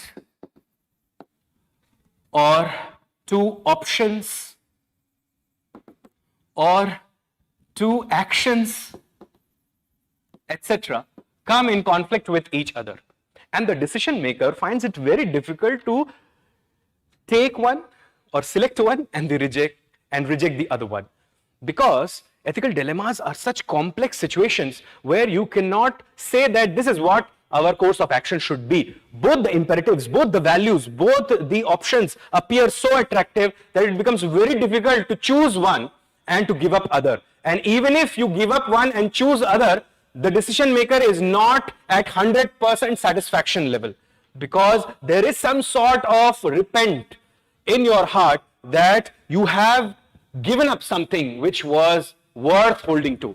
Like, remember, I told you regarding conflict of interest just few moments ago. I told you that think of that soldier whose national interest is colliding with his personal interest. So as a soldier, what do you think what he is going to do? What large number of soldiers do under such situation? If they are bounded to the uniform, if they are meticulously trained and ordained in that fashion, then they would definitely go on national duty. Their personal interests are always under their national interests, or they give more preference to national interests. But think of that soldier who's going into the battlefield, and if he is fighting and he learns that his mother is no more, is gone, then you can understand that he would be experiencing some sort of mental pain, agony, anguish, etc. So ethical dilemmas are those situations where decision making is very difficult, because two things collide in such a way it becomes very difficult to choose one and to reject one. And even if you choose one and reject one, you are not at 100% satisfaction level. Now, to give an example, think of this. Suppose you have to choose between integrity and compassion. Like, say, think of professional integrity, that you would never violate the code of ethics or the code of conduct, or you would never violate the rules and regulation. Suppose a rule has been framed under a particular government beneficiary program which says that those who have the requisite documents should be given the benefits of the program. And suppose a frail man, old man approaches to you who lacks the documents, but prima facie it seems, and on deeper inquiry also, it is exposed that he is in utter need of public services. And if the public services is denied to him, then the entire aim of having this grand administrative machinery would be lost. So compassionate mind would say that you should go out of the way of the rule book and help that person. But your professional integrity would forbade you from transgressing your administrative morality. Do you understand that? This is an ethical dilemma. Do you get it? So that is an ethical dilemma. Now let us understand these things. What are these things? Domain knowledge, creativity, and innovation. Domain knowledge means specialized, in-depth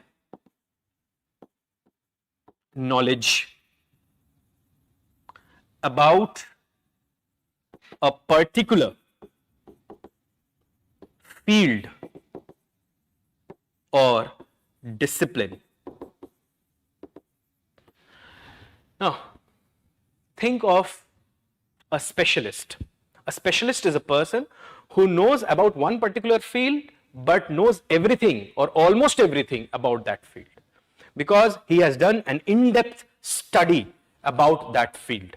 Think of a doctor who is a heart specialist, knows everything about how the heart functions, or is a brain surgeon, then he knows everything about brain, but he might not be knowing everything about the kidney because he is a specialist. Do you understand that? So domain knowledge is more with respect to specialist. If you are a generalist, which mostly civil servants are, then you face problems in resolving ethical dilemma. That is what this question is actually indicating towards. कि specialist बन जाओ, ethical dilemma solve करना थोड़ा आसान हो जाएगा. But this can also be contested, right? Look here, that recently the government has come up with a program called lateral entry into the civil services. This lateral entry into the civil services actually celebrate the entry of domain experts, or suppose who have worked in the corporate field, those who have worked in the management field. Those people are welcome into the, or those people are welcomed into the administrative circles, because to benefit from their experience of the expertise that they hold regarding their domain, because commercial awareness now is becoming a major requirement while we judge the performance of a civil servant. What is creativity? Creativity is nothing but when you formulate new or original ideas and execute those ideas into reality. Creativity uses your mental faculties. Let's say, think of science and technology. If suppose a group of researchers, they do intense research and find out a new technology and then implement that technology to create a product. Think of a mobile manufacturing company which is coming up with a new feature in a mobile phone. So that would be nothing but creativity.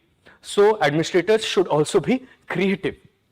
The third thing is innovation. Sometimes you see, friends, that people use creativity and innovation interchangeably, but they are different.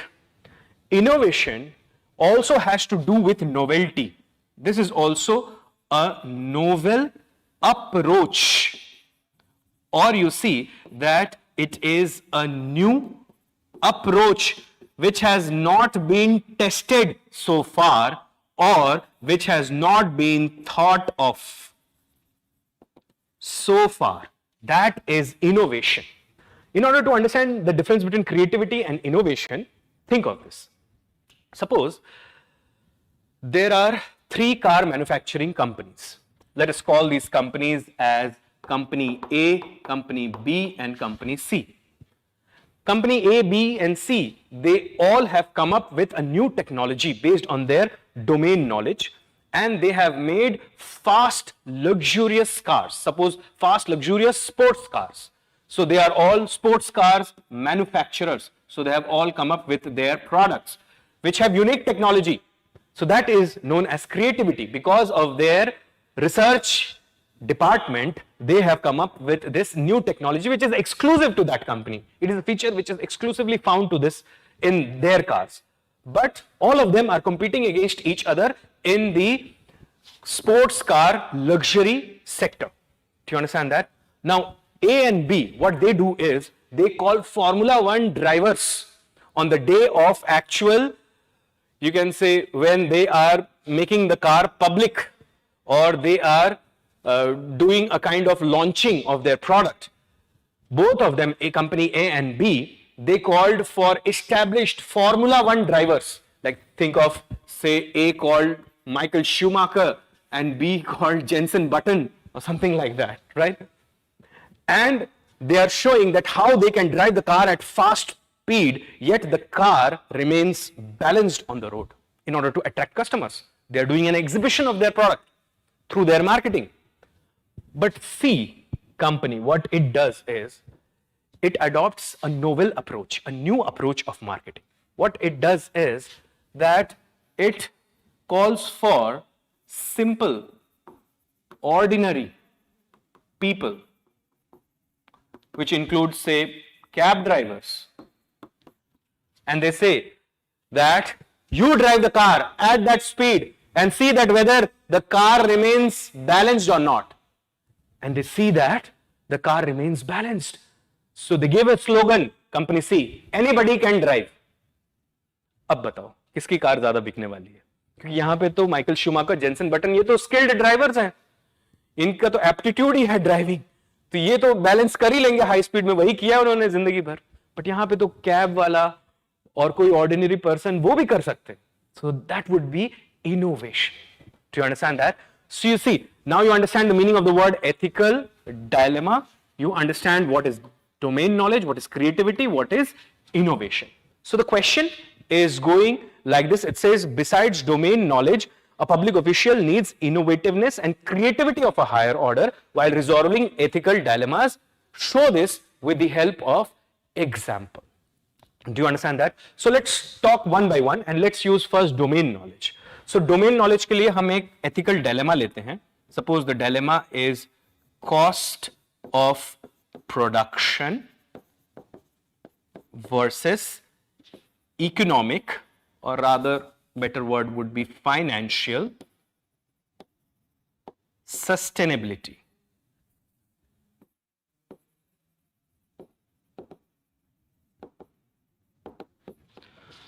So cost of production versus financial sustainability. Let us try to understand how domain knowledge can help in resolving this ethical dilemma. Suppose the government wants to build a metro project. A metro project would include huge costs. और अगर इतने cost आपने लगा दिए metro बनाने में, then other programs, other schemes, other projects may face scarcity of funds. Do you understand that? But now suppose the task is given to a domain expert or a civil servant or a public servant or an engineer who knows a thing or two about metro rails. And who better than this man, E. Sridharan. You know, he is the metro man. He is the designer of the Delhi metro. He is the designer of the Konkan railway. So he has played vital role in railway development in the country. Now, if he is the person, he understands the cost of production, yet he says that it must be built because of the multiplier effect, the spillover effects that metro is going to create in future. Because of metro, urban mobility would be fine. Because of urban mobility, there would be free movement of labor. That would give a fillip to economic activities, which would give further revenues, which could be used for financial sustainability. So, देखो हो गया ethical dilemma resolved because he knows in-depth knowledge, he has in-depth knowledge about metro rail. Do you understand that? Now, let us think about the other ethical dilemma. Think of another ethical dilemma. Say, think of tax relief versus tax revenue. Now, governments want always the tax revenue to go up, but for that, you know, the rate of taxation should also go up. I hope all of you are aware about something called the Laffer curve, right? So if you bring the tax rates up, then tax revenues also grow, but only up to a point. But anyhow, leave that thing. I'm saying tax relief and tax revenue. All governments want to give some tax relief to people, especially in developing nations where they are already under the burden of inflation. People of fixed income face two kind of burdens, tax burden and inflation burden, and their real income drops all the time. Whereas if you do not generate the tax revenues, how would you fund the programs, the policies, and all of that? I hope you can relate to this. Now let us think of creativity in this context. Suppose a person, a tax administrator, who has this value of creativity or quality of creativity ingrained in his character. Then think of this. He will study why the tax revenues are low. The tax revenues are low not because of lower tax rates. The tax revenues are low in India mostly due to tax evasion and tax avoidance. And this is happening because of the person to person tax filation or ITR. So this person will come up with a creative idea, and a creative idea could be, think of faceless tax return assessment, or where you see there would be elimination of all scope of corruption. ऐसा ही होता है अब income tax department में. आप ITR अपनी file करो online जाकर, कहीं जाने की जरूरत नहीं है आपको. पहले जाते थे तो हो सकता था करप्शन का कोई चांस बन जाए, बट यहां पर बिल्कुल भी नहीं होगा ऐसा. ये क्रिएटिविटी है. इससे देखो टैक्स रेट भी बढ़ाना नहीं पड़ा किसी पे, और टैक्स रेवेन्यूज भी बढ़ जाएंगे. Also you can think of something like GST. GST has actually translated into more tax revenues, indirect tax revenues, and it is an innovation in the indirect tax arena. One country, one indirect tax. So it is one tax which has subsumed large number of tax, indirect taxes, custom duty, excise duty, service tax, entertainment tax, बहुत सबको मिलाकर बन गया अब GST. Do you understand that? So GST in that way is a creative tool, and that's how it has helped in resolution of this dilemma. Say for example, then think of another kind of dilemma. Think of administrative accountability versus social accountability. Now, what is accountability? I told you friends that accountability is nothing but answerability. Now look here, administrative accountability का मतलब ये होता है where civil servants are accountable to their superiors, be it the political executive or the permanent executive, whoever is superior. That is administrative accountability. What is social accountability? Social accountability is where the civil servant is accountable to the public. Do you understand that? Or to the people at large. That is social accountability. Now, sometimes you see that civil servants face a kind of dilemma that whether they should uphold administrative accountability or they must go for social accountability. Like say, for example, superior has given an order and you are accountable to the superior and you must follow that order because that is what code of conduct says. But at the same time, you feel that this order will not translate into actual action. Though the superior is not doing it with some surreptitious intention, he has good intentions, but he feels this is the best possible way. But you feel that this is not going to happen. And in that way, you see that in your social accountability, perhaps in the Janta Darbar, you would be brought before the Janta and questions would be fired at you that why on earth you said yes to this when you were aware that this could cause further questions. Do you understand that? So what could be a way out? See, administrative accountability is more of horizontal accountability also at times. Sometimes one department is accountable to the other department. Suppose the defense department is accountable to the financial department. The agricultural department is accountable to the social justice department, or the social justice department is accountable to the women welfare, child welfare department. So this is horizontal accountability. Or say the judiciary is accountable to the executive is accountable to the legislature is accountable to the judiciary. So this is by doctrine of checks and balances, nothing else, right? So ये सब horizontal accountability, administrative accountability भी horizontal हो सकती है, but at times it could be vertical as well, right? When you are accountable to your superior. Social accountability is always vertical. People are the real masters. They enjoy the sovereign powers in a democratic setup. And therefore, when it is social accountability, you see that it is always vertical in nature. So people are above the administrator, and administrator, when they are accountable to the people, this is vertical accountability. A way out of this is when you think of innovation, you can resolve this dilemma, administrative accountability versus social accountability. And this could be nothing but in the form of diagonal accountability. देखो diagonal accountability कैसा है? Social accountability का एक example आप सोच लो, social audit है. Administrative accountability, departmental accountability, horizontal and vertical. Do you understand that? Now look here, diagonal accountability would be when you bring the people directly in connection with the work of the administration. आप कुछ लोगों को invite करते हो अपने office में, suppose you are the district magistrate, you invite some of the people from the civil society, you invite them, make them see that what you are actually planning, how you are going to do. It means before the execution of the task, you are showing accountability.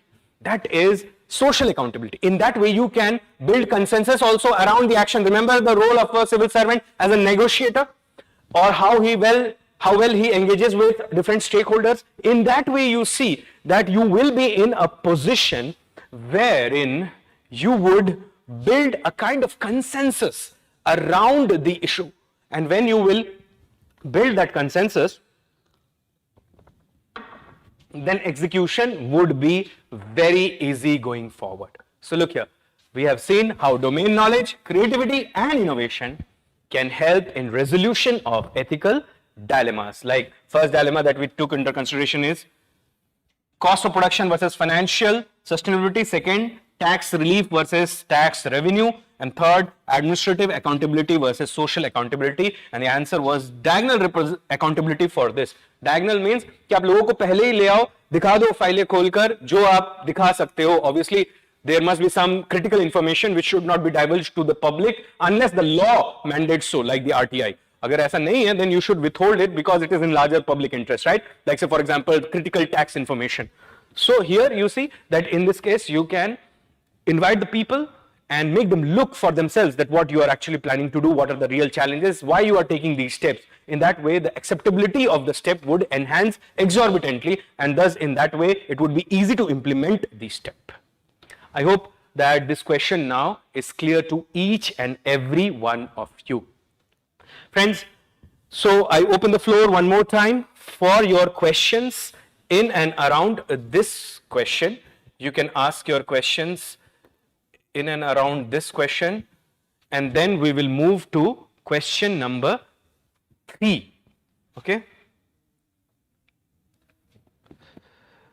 Okay, Mohit has asked, respected sir, what should be considered on top while resolving ethical dilemma, justice or compassion?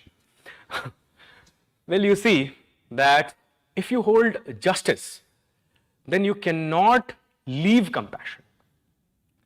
Now, this might come as a difficult thing to understand, but it is easy, dear. Think of this. Suppose you are trying to deliver social justice. Can you deliver social justice without having compassion? Can you do that? You cannot. Do you understand that? Therefore, justice is the highest value.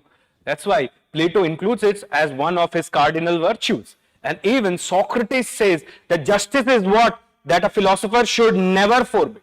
He should never forego justice. He should always hold on to justice, even at the cost of his life. And that's why Socrates, he drank the hemlock, right? When he was charged of impiety and corrupting the minds of the youth. So you see that he decided to drink the hemlock, the poison, though he had the option of exile, because he believed in justice, because he was violating the social contract, and he wanted to set an example that this social contract is unfair. That is how we see that later on scholars like say John Locke, who questioned the social contract when the contract is exploitative, or we see scholars like Jean-Jacques Rousseau who say that the contract should be in collective interest, or Proudhon who says that the contract is between the people, and he talks of a non-intrusive benevolent state of anarchism, but that is more of an utopia, right? So John Rawls का आप देख लो principles of justice, वहां पे भी आप देखो justice के ऊपर ज्यादा बात हो रही है, be it the Maximin principle or the principle where liberty is celebrated. तो आप हमेशा देखोगे justice को हर कोई जो है वो value बहुत ज्यादा देता है. Seema has asked a question, which thinkers and thoughts can be used in answer question 2B.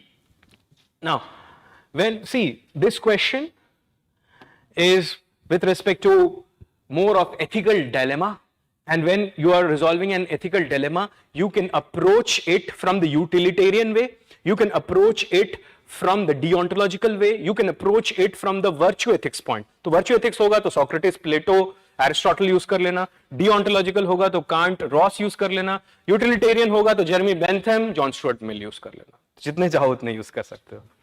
Heather has asked, your examples are always unique, sir, starting from cricket related to Formula 1. Okay, thank you, Heather, for that. Elena has asked a question. Now, watching this lecture, I feel ethics horizon is okay. Thank you. But I think these are again more words of appreciation rather than question. So let's move to the next question, and let's take this question, third question. Now, see, in 2021, UPSC has done a slight variation. इससे पहले ऐसा होता था कि जो thinkers and thoughts से related question आता था वो 6th नंबर क्वेश्चन होता था, उसमें 3 कोटेशन होते थे. इस बार भी वैसा ही है, 3 ही कोटेशन है, but you see that these quotations are given in question number 3. So if we just analyze question number 2, you see impact of digital technology as reliable source of input for rational decision making is a debatable issue. अगर आप यहाँ पर देखोगे, this is again emanating from the ethics in public administration. वहाँ पर से ये question बन रहा है. थोड़ा सा probity in governance में भी इसके कुछ angles हैं. Besides domain knowledge, public official needs innovativeness and creativity of higher order as well resolving ethical dilemmas. यहाँ पर भी देखो कि फिर से ये वैल्यूज से थोड़ा सा मर्ज कर रहा है, plus ethics in public administration and probity in governance. That's why I said that unit number 3, second part, 6th unit, 7th unit, they have dominated this time. Especially ये जो foundational values है, इसने तो इस बार मतलब जिसे कहते हैं ना तबाही मचा दी है क्वेश्चन पेपर में बहुत जगहों पर, और मैंने कई बार बोला इसे क्लास में कि आप इसको अच्छे से करिए, ये आने वाला है, और वैसा ही हुआ, बहुत सारे क्वेश्चंस इससे आ गए. Okay, chalo, let's see question number 3 and let's take these quotations one by one. So the question reads as, what does each of the following quotations mean to you? And you see, this also I told in class that जो quotations आते हैं उसमें आप देखोगे कि Indian scholar से एक quotation तो at least रहने वाला है. But वो जब आप देखोगे जो Indian scholars का set है, तो गांधी, विवेकानंद, स्वामी दयानंद सरस्वती, ये कुछ स्कॉलर्स हैं जहां से कई बार क्वेश्चन आ चुका है और आगे भी बहुत ज्यादा चांस है कि ये इनसे क्वेश्चन आ जाए, बिकॉज दीज स्कॉलर्स हैव और दीज थिंकर्स और these leaders have wide scale acceptability all around the world, right? Like Swami Vivekananda, perhaps he is the best Indian that the world knows. He is the person who is most popular in the world as far as India is concerned. So that's why it is not a surprise that UPSC has asked his quotation. This time there are 3 quotations. One is by Swami Vivekananda, the other one is by Dalai Lama, and third one is by Erik Erikson, who is a Danish, German, American psychologist, but more of Erikson and Dalai Lama in a bit. Let's see this quotation. It says, every work has got to pass through hundreds of difficulties before succeeding. Those that persevere will see the light sooner or later. Swami Vivekananda. मतलब exam तो छोड़ो, exam तो एक तरफ है, ये coat तो आपके लाइफ का बिल्कुल बेसिक थॉट होना चाहिए. It says that those who will persevere, those who will stick to their task despite the difficulties, they are always going to succeed in life. So it's a great inspiration. In fact, it holds the crux of Swami Vivekananda's teachings. Do you understand that? So let's try to write an answer for this question. It says that it says every work has to pass through hundreds of difficulties before succeeding. Those that persevere will see the light sooner or later. So the first important term in this quotation is perseverance. Or perseverance. Perseverance, what is this? Perseverance is nothing but steadfastness. Steadfastness का मतलब या perseverance का मतलब ये होता है that you stick to your action or to your task or to your duties even when you are not getting the results, even when there is failure, there is disappointment, there is opposition, but you say, I am not going to give up. I am going to continue with the task at my hand, because you are driven by an urge to succeed, and failures are no road blockages in your urge to reach to your destination. Do you understand that? So you would see that perseverance, or you can say that perseverance is nothing but it is never say die attitude. That is what is perseverance. And if you analyze the life of Swami Vivekananda, you would see that he has lived that way. Swami Vivekananda, as a young man, was very inquisitive. He was always questioning everything, and he based his questions on reason and logic. But at the same time, he also upheld the value of spirituality or spiritual growth. And this pursuit of knowledge which actually made him to interact with his guru, who is Ramakrishna Paramahansa. And you see that the Ramakrishna mission, which was started by Swami Vivekananda, also highlights this same value, perseverance. Perseverance, it attracts other noble values as well. In fact, you see that 3 Ds, which are very popular in psychology and in philosophy, they often find existence side by side to perseverance. What are these 3 Ds? First, determination. Second is dedication.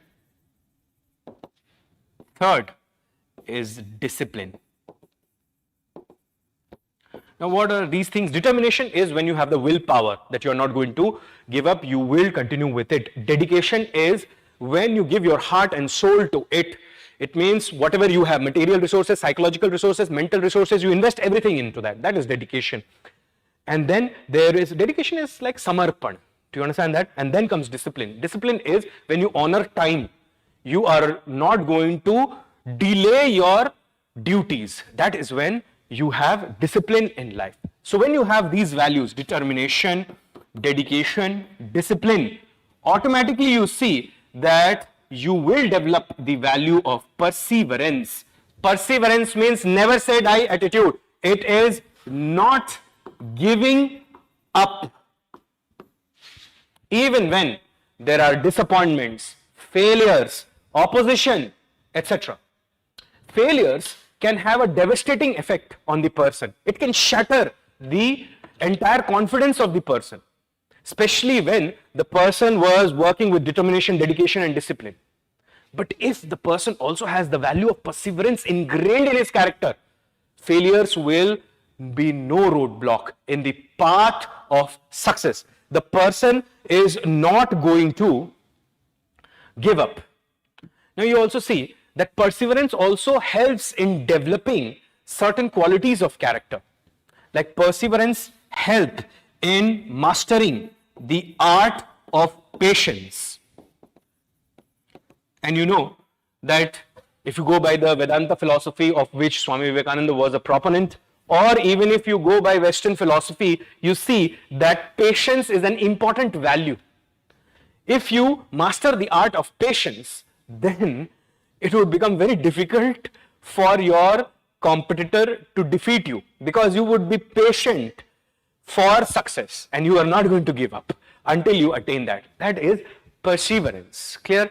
It also helps, perseverance also helps in adopting innovation, because you know that when you fail recursively, then you understand that these things are not working for me.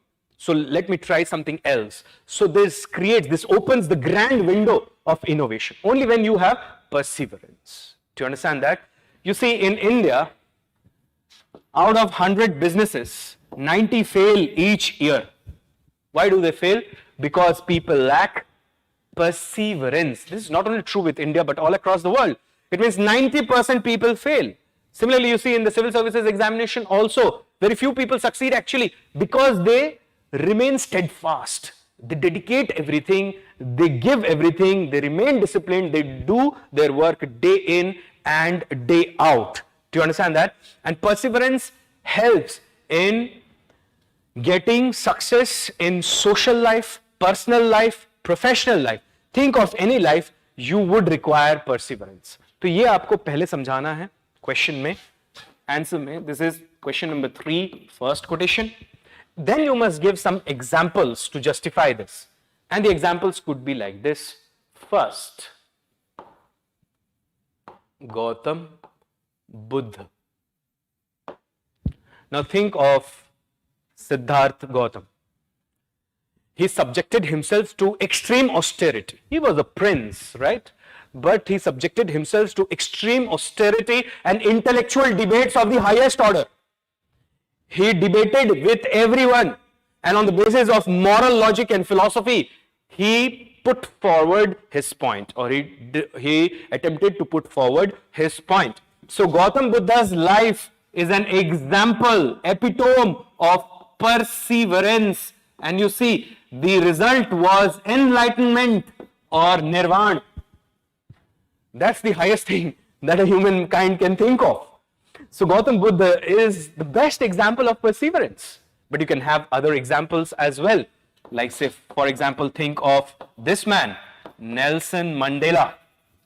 Nelson Mandela throughout his life fought against apartheid, remained in jail for large number of years, yet did not give up his fight on apartheid or discrimination on the basis of color.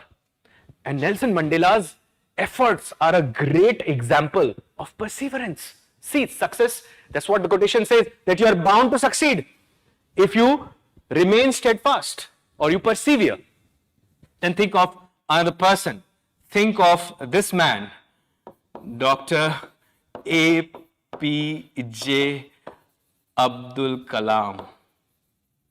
Now, words would be short to highlight the integrity of this person, his dedication and his perseverance. Coming from a humble background, he sold newspapers, but yet his passion for physics and science is what took him to great heights, and how he discharged his duty in the DRDO, in the ISRO, and then as the President of Republic of India.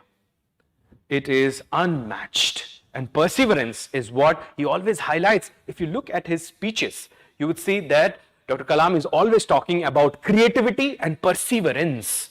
Listen to his speeches. They are available all across the YouTube. You just listen to his speeches. He would always hammer on these two things, creativity and perseverance. You have to think of it, and the ability to ask questions.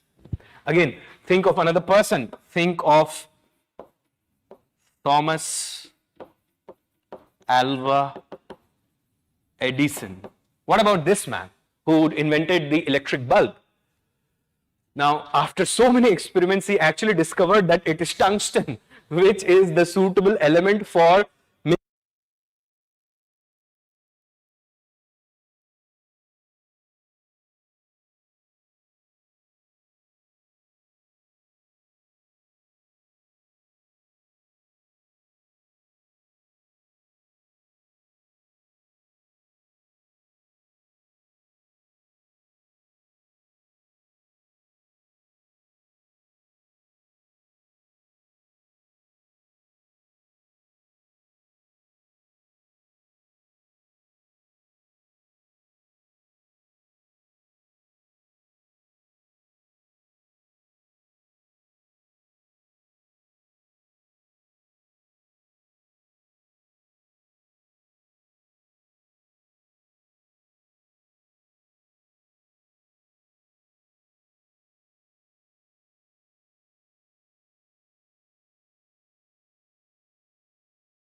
Don't worry, we will persevere.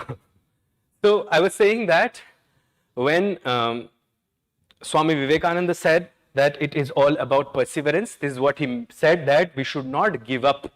We should never give up.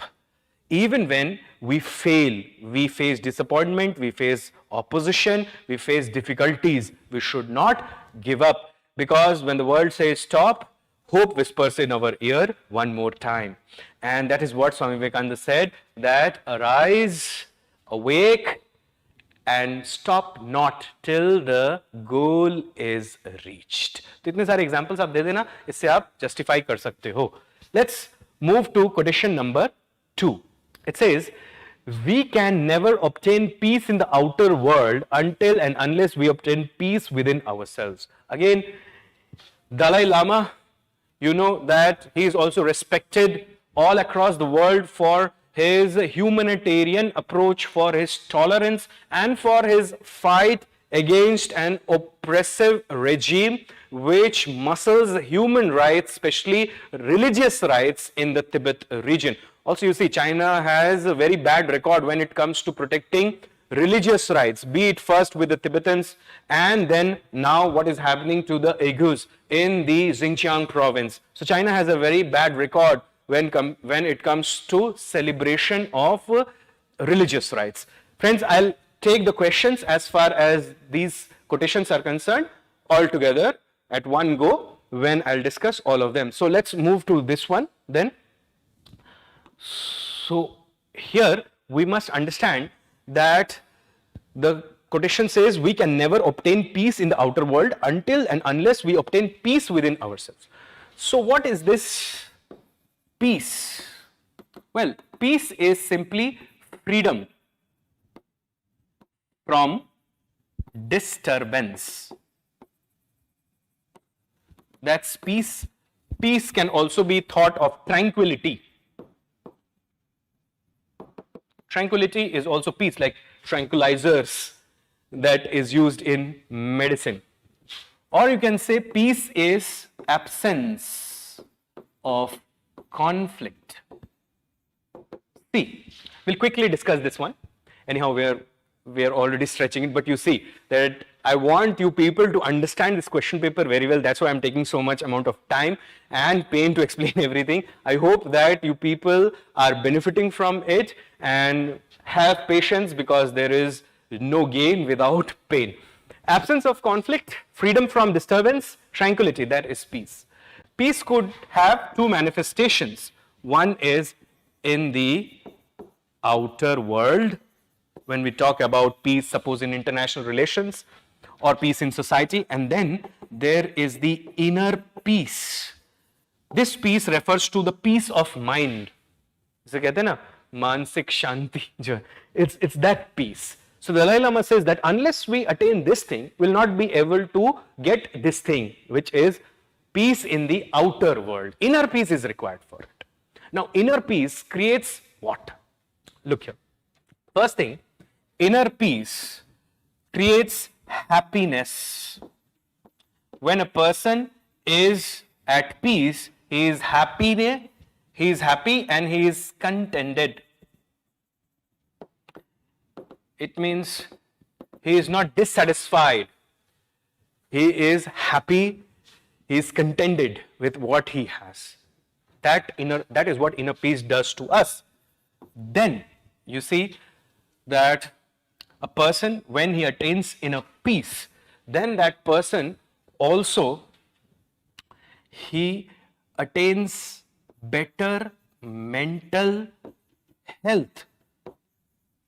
Inner peace also helps in improving relations.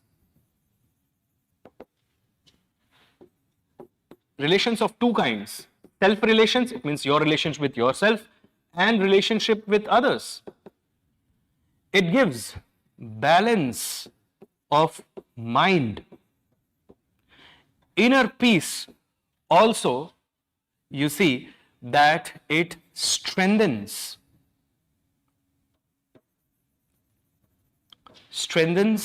the character of an individual. So inner peace gives happiness, it makes you feel contented, it improves your mental health, it improves your relations with yourself and with the outside world. It gives you balance of mind. It means you are not driven by impulses or emotions. Rather, you are always taking decisions after factoring in all the possibilities. Do you understand that? You see that it also strengthens your character. Inner peace also helps in developing patience. So inner peace has these kind of things which are associated with it. Inner peace, the best thing that it does to us is that it destroys our insecurities and unnecessary anxieties. It also helps us in avoiding bad habits. So because inner peace does so many things to us, then you see that we contribute constructively in building a fair society, an inclusive society, a tolerant society, not a society like Taliban. Do you understand that? But a tolerant society. Also you see that inner peace, when you have abundance of it, you would distribute it in the outer world. आदमी वही देता है जो उसके पास excess में होता है. If you have excess of money, you can give money. Like you have too much of money, you can invest in different companies and shares. If you have lot of peace, then will you be able to contribute to the outer peace? This will help in building strong social relations, international relations. This will also help in removing the vices from the society. So inner peace also helps in removal of vices. So it not only helps in avoiding bad habits and in strengthening the character, it helps in avoiding vices and it also helps in accumulating virtues. But you see, inner peace, the best thing that it does to us is, if you ask me, it makes us aware. So it helps us in awareness. And through that, it gives us the ability to solve problems. That is what Dalai Lama, His Holiness, is indicating towards. He says that try for this. This will automatically follow. Don't go the other way around. Because if you are not at peace with yourself and you are finding peace in the outer world, more often than not, you will come down empty-handed. Do you understand that? So that is what was about question number 3B. Let's now take a look at question number 3C and then I will open the floor for your questions. So look at this thing. Life doesn't make any sense without interdependence. We need each other and the sooner we learn that, it is better for us all. Erik Erikson. अब ये बहुत आसान है समझने के लिए.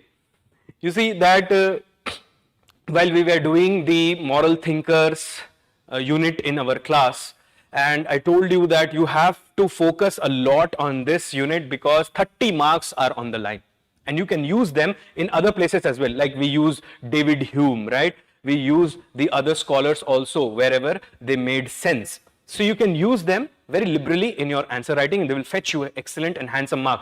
But the point is most of the aspirants are weak in this 5th unit. इसके लिए इस जो कोटेशन बेस्ड क्वेश्चंस होते हैं वहां पे बहुत शैलो आंसर लिखकर वो चले आते हैं और नहीं मिलते मार्क्स फिर और इसकी वजह से थ्योरी सेक्शन में ओवरऑल मार्क्स कम हो जाते हैं. But anyhow, let's take a look at this. Life doesn't make any sense without interdependence. We need each other and the sooner we learn it, it is better for us all. This is given by Erik Erikson. Now, this quotation is all about interdependence. Interdependence simply means depending on each other. It is based on cooperation and coordination. rather than conflict and clash. It does not call for exclusivity, rather it calls for inclusivity. That is what interdependence is. Now, few words about Erik Erikson. Erik Erikson, you see that he is a Danish, German, American psychologist and psychoanalyst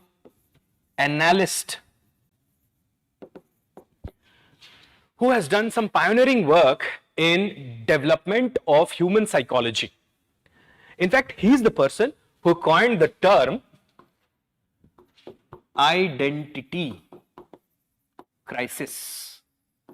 Identity crisis का मतलब ये है कि what you think of yourself, that who you are, and actually what the realities are indicating towards. There's a clash between them.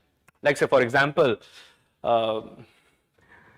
people in Pakistan often face identity crisis because they draw their lineage from Central Asia, West Asia, etc. But in reality, their origin is in the subcontinent. They are like us, and like the Bangladeshis and the Sri Lankans and the Nepalese and the Bhutanese. We are all people of the subcontinent. That's why they have an imagined identity and their real identity speak otherwise. That is identity crisis. Do you understand that? So Erik Erikson is the person who coined this word. Now let us talk about this interdependence. Where we need interdependence. Let us highlight those areas. First, think of family. Do we need interdependence there? Yes, we need, because it promotes cooperation and coordination. It avoids conflict and clashes.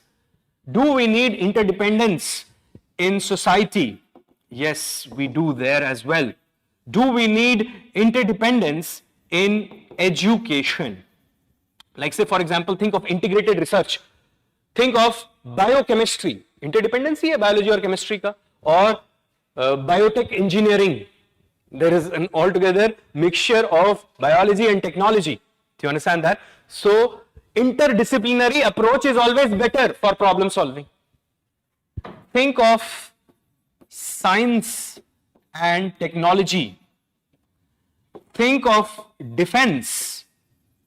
Think of all the three forces, the Air Force, the Army and the Navy, interacting and interdepending on each other. Then we will have a comprehensive war plan and we'll be able to implement that seamlessly.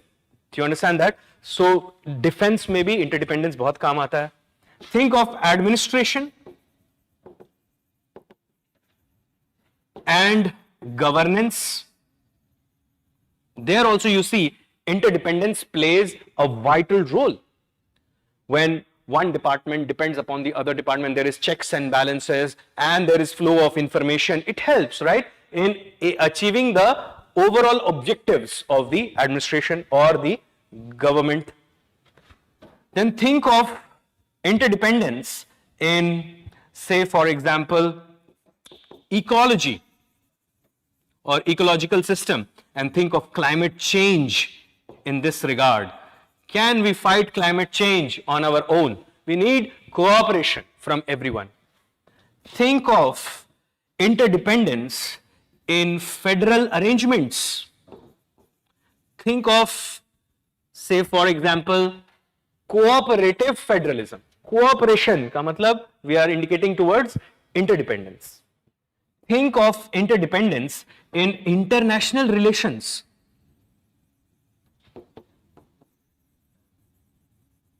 Think of also interdependence, say, in philosophical approaches. Like say, for example, if you only believe in deontology or utilitarianism, you might not be able to resolve every ethical problem. So you have to interdepend. You have to draw linkages between all the different political and ethical and economic philosophies. So you need such kind of interdependence even in philosophy in order to come to a right conclusion. You can also think of interdependence in trade and commerce. A great example of interdependence is how the world fought together the coronavirus or its variant, COVID-19. So how the world came together, joined hands, and it fought together in eliminating the threat which was emanating from the coronavirus.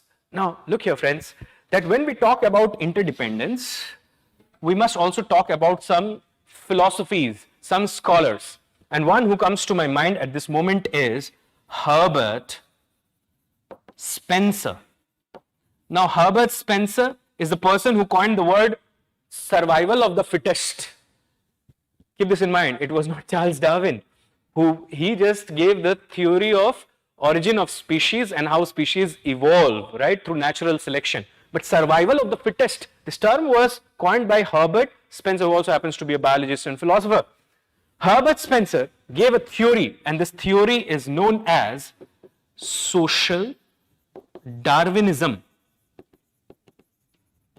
Social Darwinism means that, like how in the environment different organisms fight for resources and the fittest organism survives and the weaker ones are eliminated with the passage of time. Similarly, in societies also, different social groups must keep on fighting, or they fight naturally, it is unavoidable, and one which is strongest will come up as victorious. So you see, social Darwinism was used liberally by the Western countries when they were out there for their colonial aspirations. It was also used to justify the Second World War. Social Darwinism is the antithesis of interdependence, what Erik Erikson was saying. Do you understand that? So Herbert Spencer's logic of social Darwinism calls for social confrontation, social clashes, social conflicts, whereas social cooperation, coordination would be the antithesis of this. In fact, Herbert Spencer's thoughts are reverberated in the writings of Friedrich Wilhelm Nietzsche, the German philosopher's concept of will to power. Will to power simply says that every organism and every entity and every country is power hungry. They want to accumulate power, be it soft power, hard power. सबको power चाहिए और इसी के लिए वो conflict में जाते हैं, and that is why social Darwinism is true. In fact, this Friedrich Wilhelm Nietzsche's, who is otherwise also a rational philosopher, though he is also an atheist, you see that it is given, this concept of will to power is given in confrontation or in opposition of Arthur Schopenhauer's, who is another philosopher, Arthur Schopenhauer's will to life, or which is known as Wille zum Leben. Also German philosopher, you see, also at times referred to as the Western Buddha, Arthur Schopenhauer. So here you can bring these kind of scholars and further justify your point, right? अब अगर एक simple सा ऐसे ही general सा एक answer लिखकर आ जाओगे जो मतलब just throw out of the window type का आंसर है, कोई भी फेंक देगा लिख के बाहर, तो आपको मार्क्स नहीं मिलने वाले. Anyhow, friends, so this was all about question number 3. Now I open the floor for your questions. You can ask your questions in and around question number 3. Okay, so Devita has again asked, sir, what if do not know the scholar asked in the question how to proceed then? Can this answer be framed in the context of COVID time situation? Yes, definitely. Suppose you have no knowledge about the scholar, you should not write something which is totally not related. And obviously there are great propensity that that is what the case would be when you have no knowledge about the scholar. Good way would be that you try to interpret that statement, because that's the best possible thing that you can do in the hall, and you try to write what you know or what you can decipher from that statement. Do not add attributes to the scholars which might turn not true going forward. That would be dangerous, right? It would be like you are trying to mislead, and that too in the GS4 question paper. This would be very difficult. Kalin has asked, sir, how to handle questions like 3B if I am not a high degree spiritual person. The same problem arises when UPSC throws such question in essay paper. Now, again, you see, inner peace has nothing to do with spirituality, dear. Yes, spirituality does add to inner peace, but inner peace could also be attained through knowledge. Knowledge can also be a way to attain inner peace. Inner peace can also be got by following Socrates' logic. Socrates said that I am the most intelligent man in Athens because I know that I know nothing. So he was aware about his unawareness, or he was having the knowledge about his, you can say, ignorance. In that way, you see that he was at peace. So it's not necessary that you have to tread through the spiritual path if you want to achieve that thing. Anyhow, Anand has asked, so basically we have to look for keyword in quotation and then expand that work, and how to approach those quotations that are difficult to interpret, such as in essay. Again, Anand, as I said, that it would be better that if you try to decipher the words into the quotation and then try to add attributes to it depending on what you have understood, and you give an ethical touch to it, rather than writing ruggage or anything which is not related, or giving a GS 1, 2, 3 kind of answer which would be totally irrelevant in GS paper 4. तो ये आप कर सकते हो. Anudeep or Anup Suryadeep है asking, sir, essay paper भी discuss होगा क्या? Well, obviously I'm planning for it, but let's see that how the schedule permits it. Anyhow, friends, so I feel that these are the questions that you have got as far as question number 3 is concerned. Let's move to question number 4, and now we will slightly increase the pace. Question number 4 says, attitude is an important component.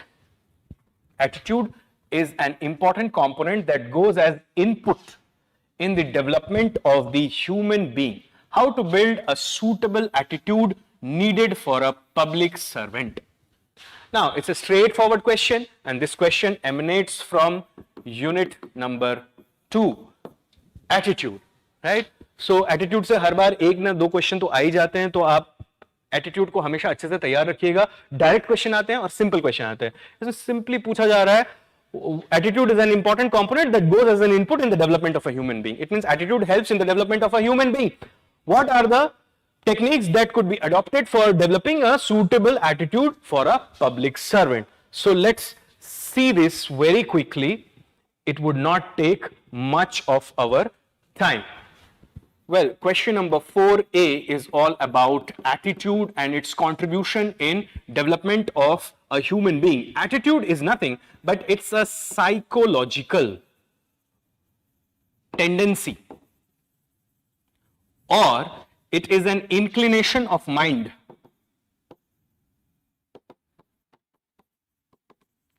which is reflected when we evaluate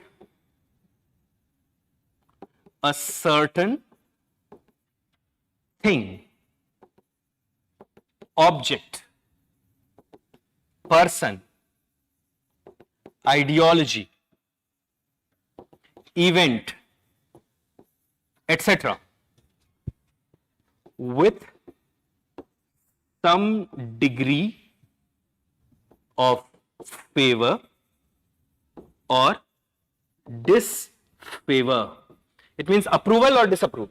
So what is attitude? Attitude is a psychological tendency. It's a bend of mind. It's an inclination of mind which is reflected or expressed when you evaluate some certain thing, object, person, place, event, ideology, etc. Anything. It could be anything. That thing what you are evaluating is known as the attitude object. Clear? So when you evaluate an attitude object with some degree of favor or disfavor, it means you either approve of it or you disapprove of it. Suppose, think of something like democracy. Person can have a positive attitude around democracy or negative attitude around democracy, depending upon what is his value set. Because attitudes are always built in the light of the value set. Suppose someone who believes in the rights of the people will have a positive attitude towards democracy. One who does not believe in that way will have a negative attitude towards democracy. So attitude is nothing but a psychological tendency or an inclination of mind which is exhibited when something is evaluated with some degree of favor or disfavor. This something is known as the attitude object. It could be anything. It could be a person, it could be a place, it could be an event, it could be an ideology, it could be a political party, it could be a movie, it could be a game, it could be anything. Do you understand that? So attitudes are therefore very important. Attitudes are positive, negative, or at times mixed, or you can call it positive and negative at the same time. Positive attitudes when there is more degree of favor towards the object. Negative when there is more degree of disfavor or disapproval towards the attitude object.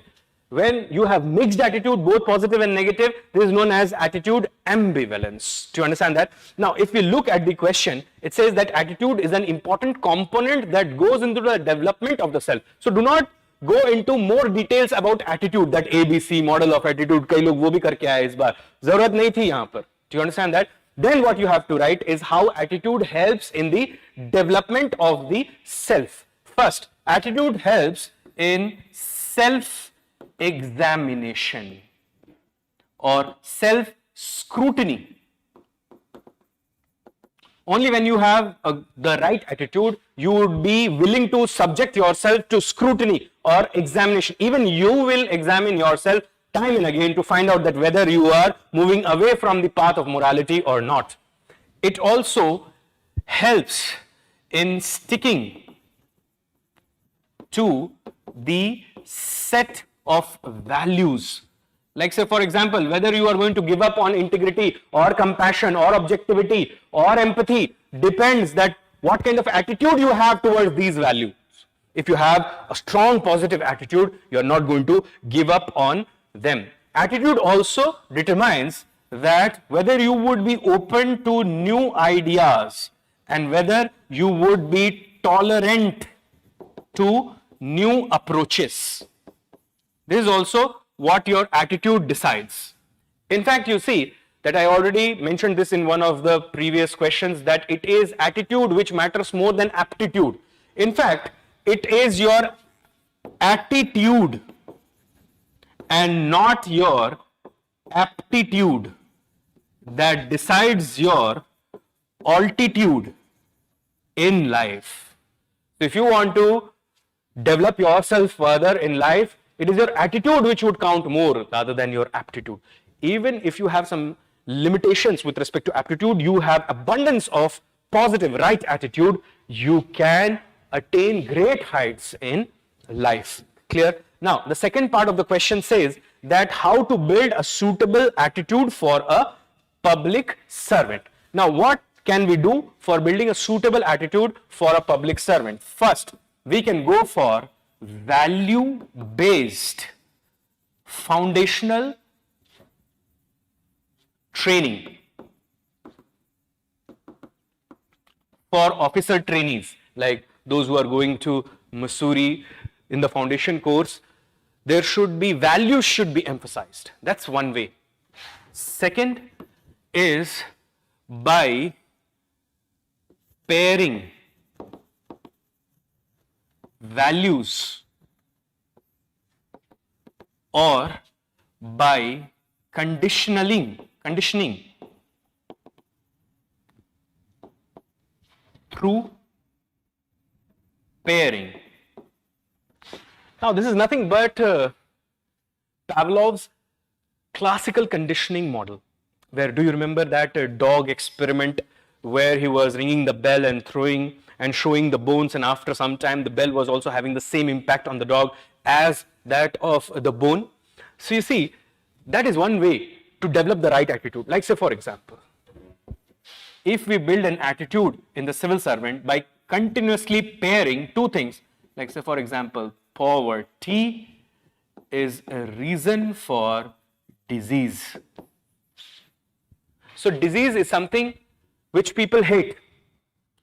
So people will also start hating poverty, not the poor, poverty. Do you understand that? And civil servants would be willing to work for elimination and eradication of poverty. That would be another way.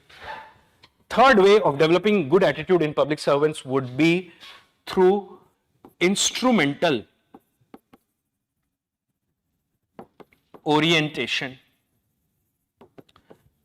This is nothing, a scheme that works on rewards and punishments. Suppose a civil servant has the right attitude, does something with the right intent, then he must be rewarded.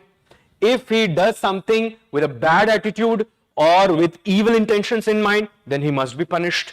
So this instrumental orientation will help the civil servants in developing the right attitude. Then you can think of moral exemplars. This is what Aristotle talks about. Moral exemplars are those people who would have a demonstration effect on us and their character is worth emulating. Like say for example, Swami Vivekananda is a moral exemplar for all the Indians, or APJ Abdul Kalam is a moral exemplar for all the Indians. Moral exemplar always have a demonstration effect. Now you see, this is appealing to the effective component of the human mind. Suppose there is a civil servant who is celebrated by everyone because of his high ethical conduct, then the new officers would get motivated to go into that mold because they also desire such kind of celebrations. Do you understand that? So moral exemplars, or this is sometimes known as observational learning. These techniques could be encouraged, which help the civil servants in further attaining the right attitude. Then you can think of techniques like persuasion.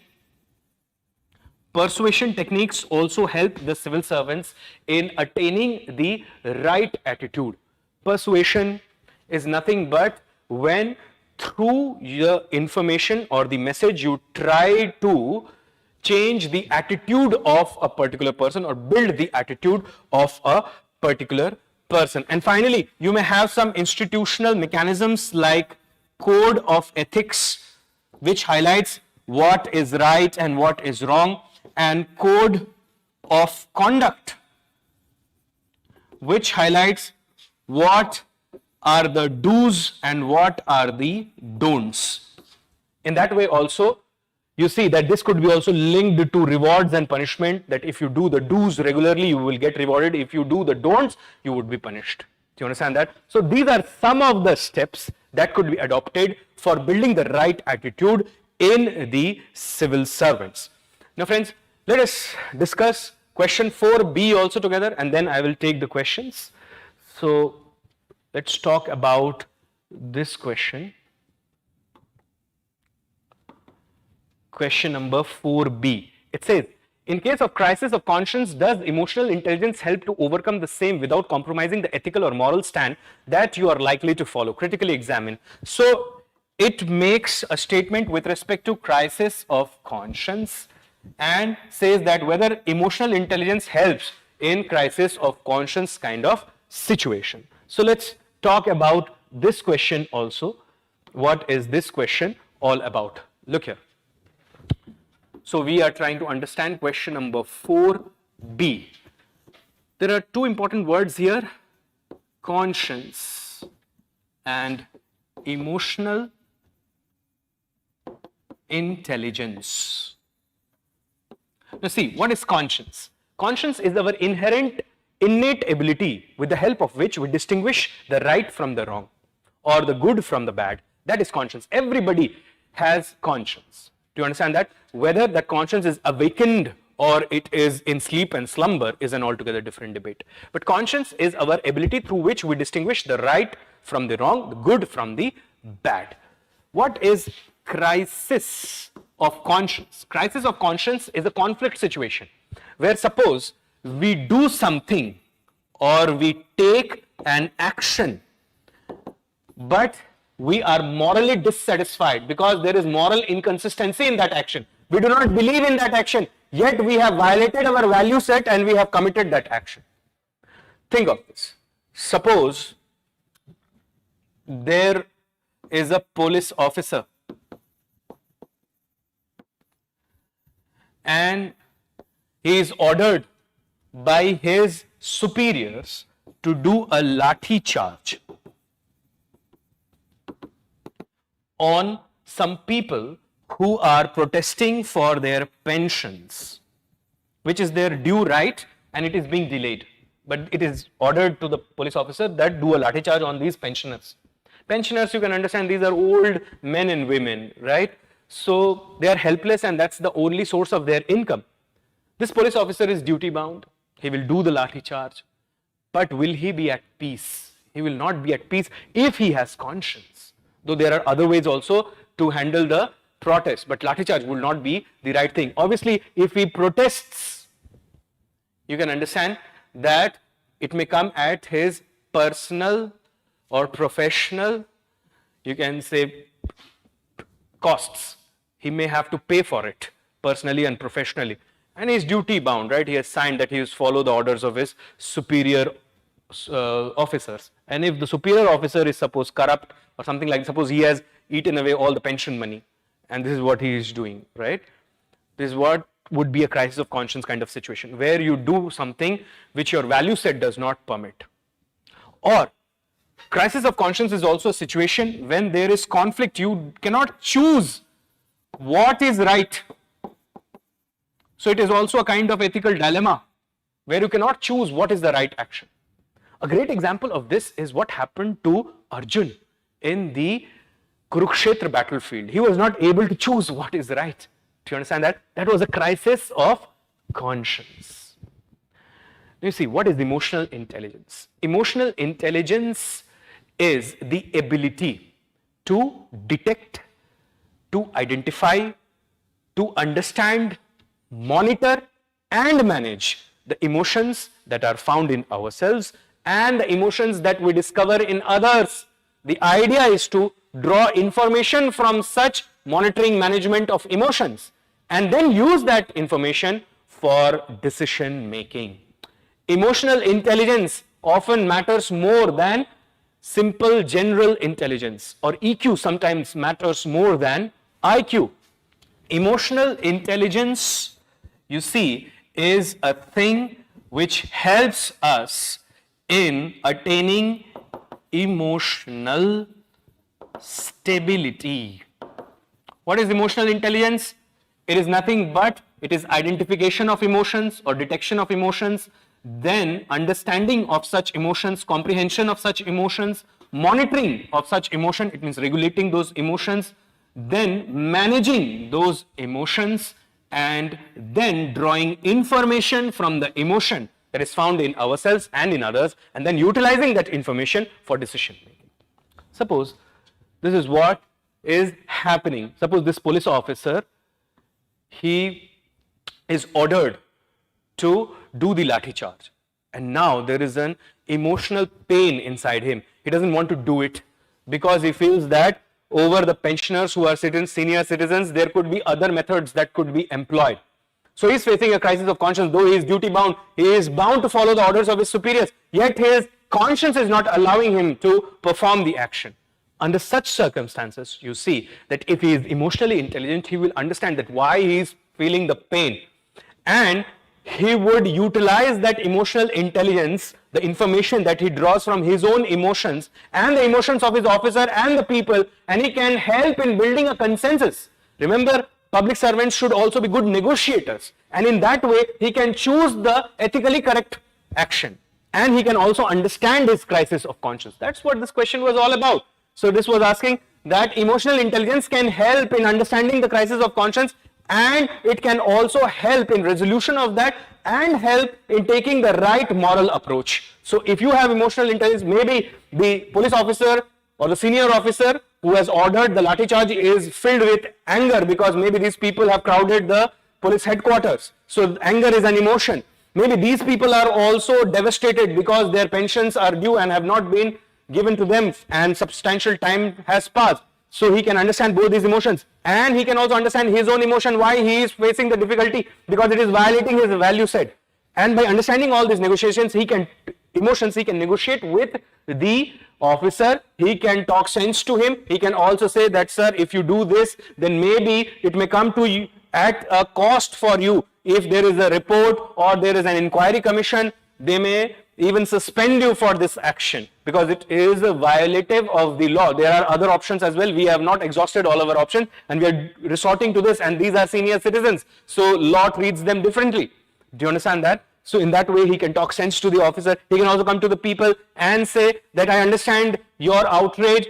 I will ensure that this does not happen, and I will talk to the senior officers both in the police administration and the general administration. I will ensure that your pension is given to you. You can form a delegation, write an application, give us a time limit, and we'll try to perform our task within that time limit. To understand that, will this not be the ethical step? Yes, and on the basis of emotional intelligence. So this was all about, you see, that emotional intelligence is all about. Emotional intelligence has 4 important parts. It is self-awareness, self-management, social awareness, and social management. But is emotional intelligence sufficient to resolve crisis of conscience? Well, not always. For that, you must also have understanding of the constitution and law. You must also have understanding of some basic ethical standards of the society, and you must also develop a good character through habits.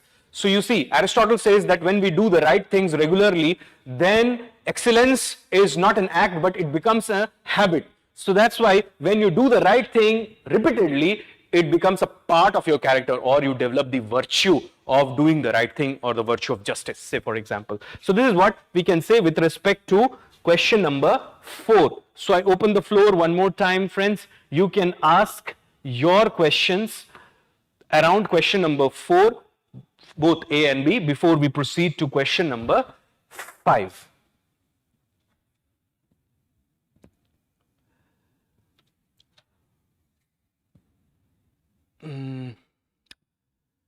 Dilshad is saying, sir, please scroll above, you missed my question. Okay, let me see. Okay, so can I relate the question number 3A with problems like red tapeism and corruption in bureaucracy?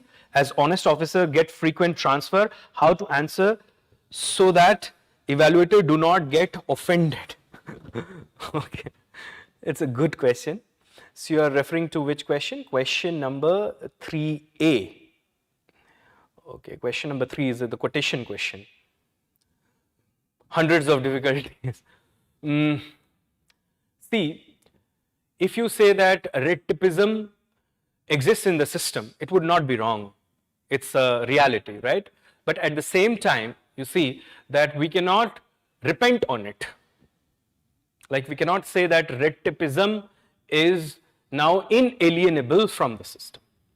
You must highlight that this is one of the major problems which acts as a roadblock for, say, entrepreneurs or investors when they try to invest into the economy. But at the same time, if we work in generating a fair system through flexibility, original thought, creativity, and innovation, we can get rid of red tapeism. Further, easy laws, flexible laws, and simple laws will encourage investments, which will help in the growth of the economy, which will further translate into actual developmental quotients, right? So you can do something like that, dear, but आप बिल्कुल harsh word मत use करना कभी, because it will create a kind of disillusionment in the mind of the evaluator. It will backfire. जो आप बोल रहे हो सकता है. Okay, Sukanya is asking, sir, is it possible to change someone's attitude? Yes, it is possible to change someone's attitude. Like, say, for example, think of that famous polio campaign where the slogan was "Do boond zindagi." So, sirf do boond le lo aur zindagi. So, in that way, you see that it caused a transformation of attitude of large number of people regarding vaccination as far as eradication of polio is concerned. तो हो सकता है ये. Geeta is asking, sir, how to avoid repetition of thoughts while writing answers for question like 4A. Well, dear, it can be done only when you do proper writing practice and when you create synopsized notes of every topic. Because if you have synopsized notes, you can elaborate that in the examination hall. But if you do not have synopsized notes, you have lengthy notes, then you would be more often than not repeating the same point. Further, if you are not done good answer writing practice, again you will face the same question, same problem. Okay, so that's it, I feel, with respect to question number 4. Let's move to question number 5. Now see, question number 5, again it has some relations with GS paper 2, तो कई लोग इस पे GS paper 2 लिख कर आ गए हैं, but you do not have to do that. You have to write an answer from the angle of GS paper 4. So it says that refugees should not be turned back to the country where they would face persecution or human right violation. Examine the statement with reference to ethical dimension being violated by the nation claiming to be democratic with open society. It means those countries would claim to be democracies with open liberal societies. They must welcome refugees. They should not turn back refugees. So it's a very common question. And it emanates from ethics in international relations. तो ये भी आप समझ लो 6th unit का ही question है. अच्छा, अगर हम 4th यूनिट के क्वेश्चंस पे एक बार फोर्थ क्वेश्चन पे अगर हम एक बार बात करें, so you see that from which parts of the syllabus these questions have emanated. Attitude, I told you it is from the 2nd unit. And conscience, emotional intelligence, you know, this is a separate unit on emotional intelligence. But conscience, laws, rules and regulations as guide for ethical decision making is part of 6th unit again. तो यहाँ पे भी थोड़ा सा overlap हमको दिखता है. So let's do this question which relates to the refugees or the refugee crisis. Clear? So before we answer this question, we must first understand who is a refugee. So we are doing question number 5A. Who is a refugee? A refugee is actually a displaced person. A displaced person is a refugee who has crossed his domestic borders or has crossed the international borders. Why? Because of persecution, which could be religious persecution, social persecution, any kind of persecution, or think of wars, or due to human rights violation, like say for example, natural justice, the right to have a fair trial is not being given in that country, or because of disasters, that person is a refugee. Now, if we look at the larger question, why the world should take care of refugees? How can we ethically defend this point? First is, if we go by the principle of non-refoulement. What does this principle says?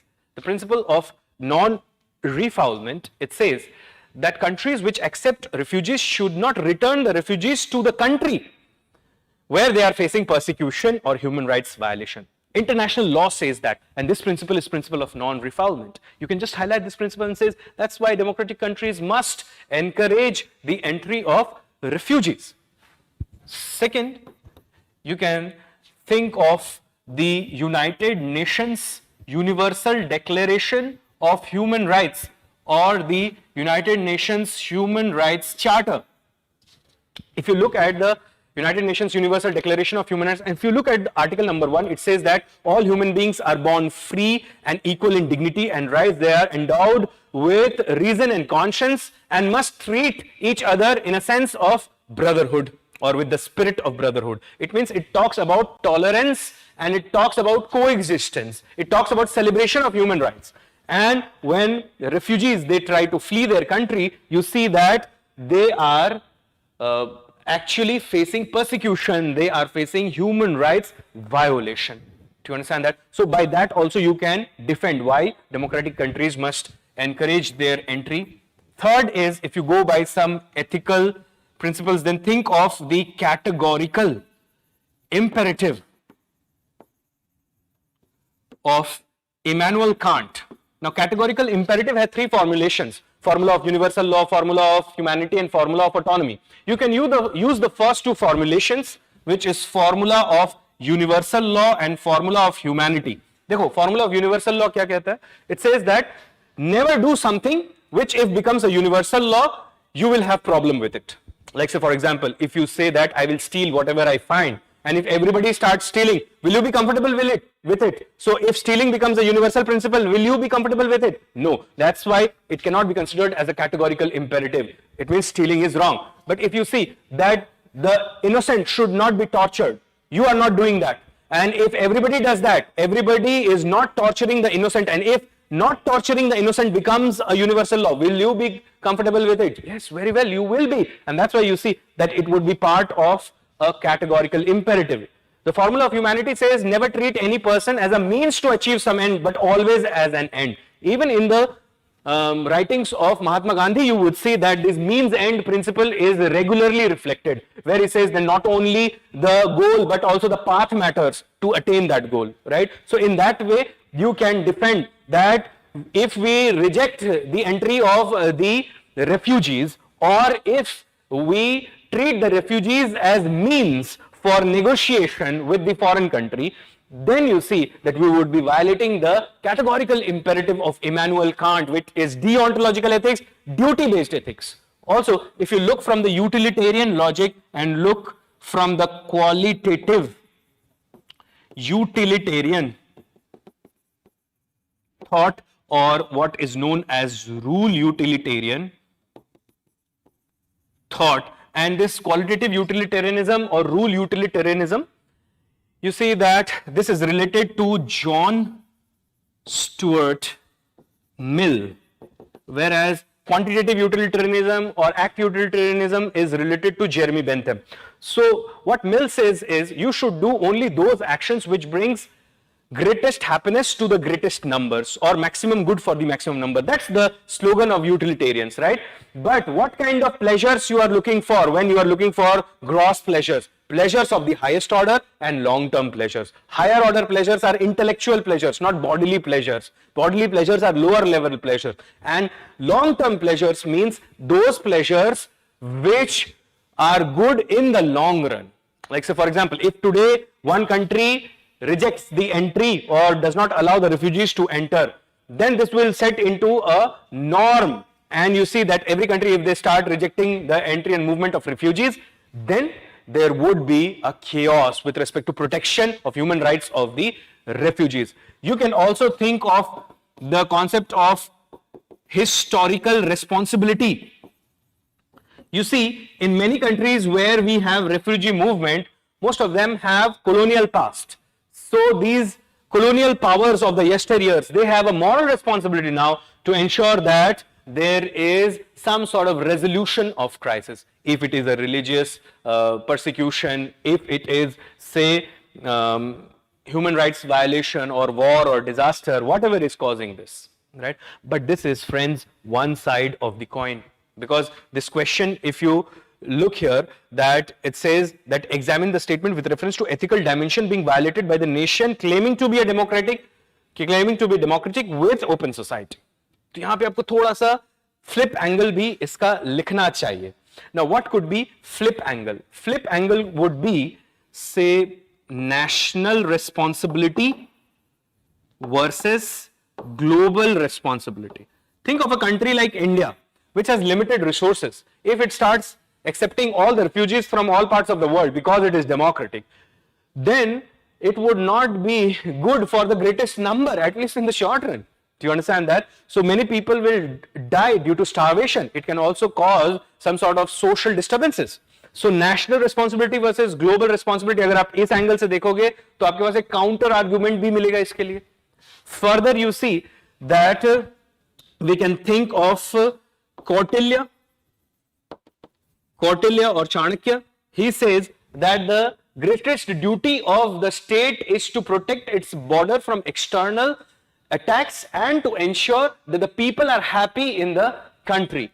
And you see that when there are limited resources and you do not stop the influx of refugees in your country, definitely your own countrymen may have to suffer. You know that even the fundamental rights give certain rights exclusively to Indian citizens. So even the makers of the Indian Constitution, the fighters of the freedom struggle, they also believe that Indians must get some preference in India, because that is the way how the world is organized. Do you understand that? So that is one point which you can highlight here. Also, you think of W.D. Ross, who is also a deontological scholar and can counter the categorical imperative. Ross says that there are two sets of duties, prima facie duties and actual duties. Actual duties are what you have to perform. Prima facie duties, what appears like one duty would be save the refugees and to save the countrymen. But actual duty would be in the order. If you make a priority list of duties, you would say first duty of any national government is to save its own citizens,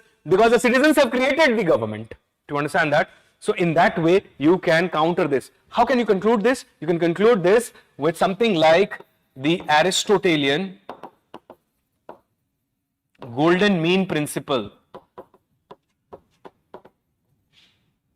Now, what is this Aristotelian golden mean principle says? It says that avoid the extreme. So do not completely reject or do not allow them to come into the country uninterruptedly. Rather, you can have some buffer arrangements till the time world powers should make pressure on the country where persecution is going on, or if there is a disaster, then every power should come together to help in rehabilitation, resettlement efforts, or if it is supposed due to wars, then such wars should be ended as quickly as possible. And that's what the United Nations Human Rights Charter also says. So this is how you can write an answer when it comes to the refugee crisis. Clear?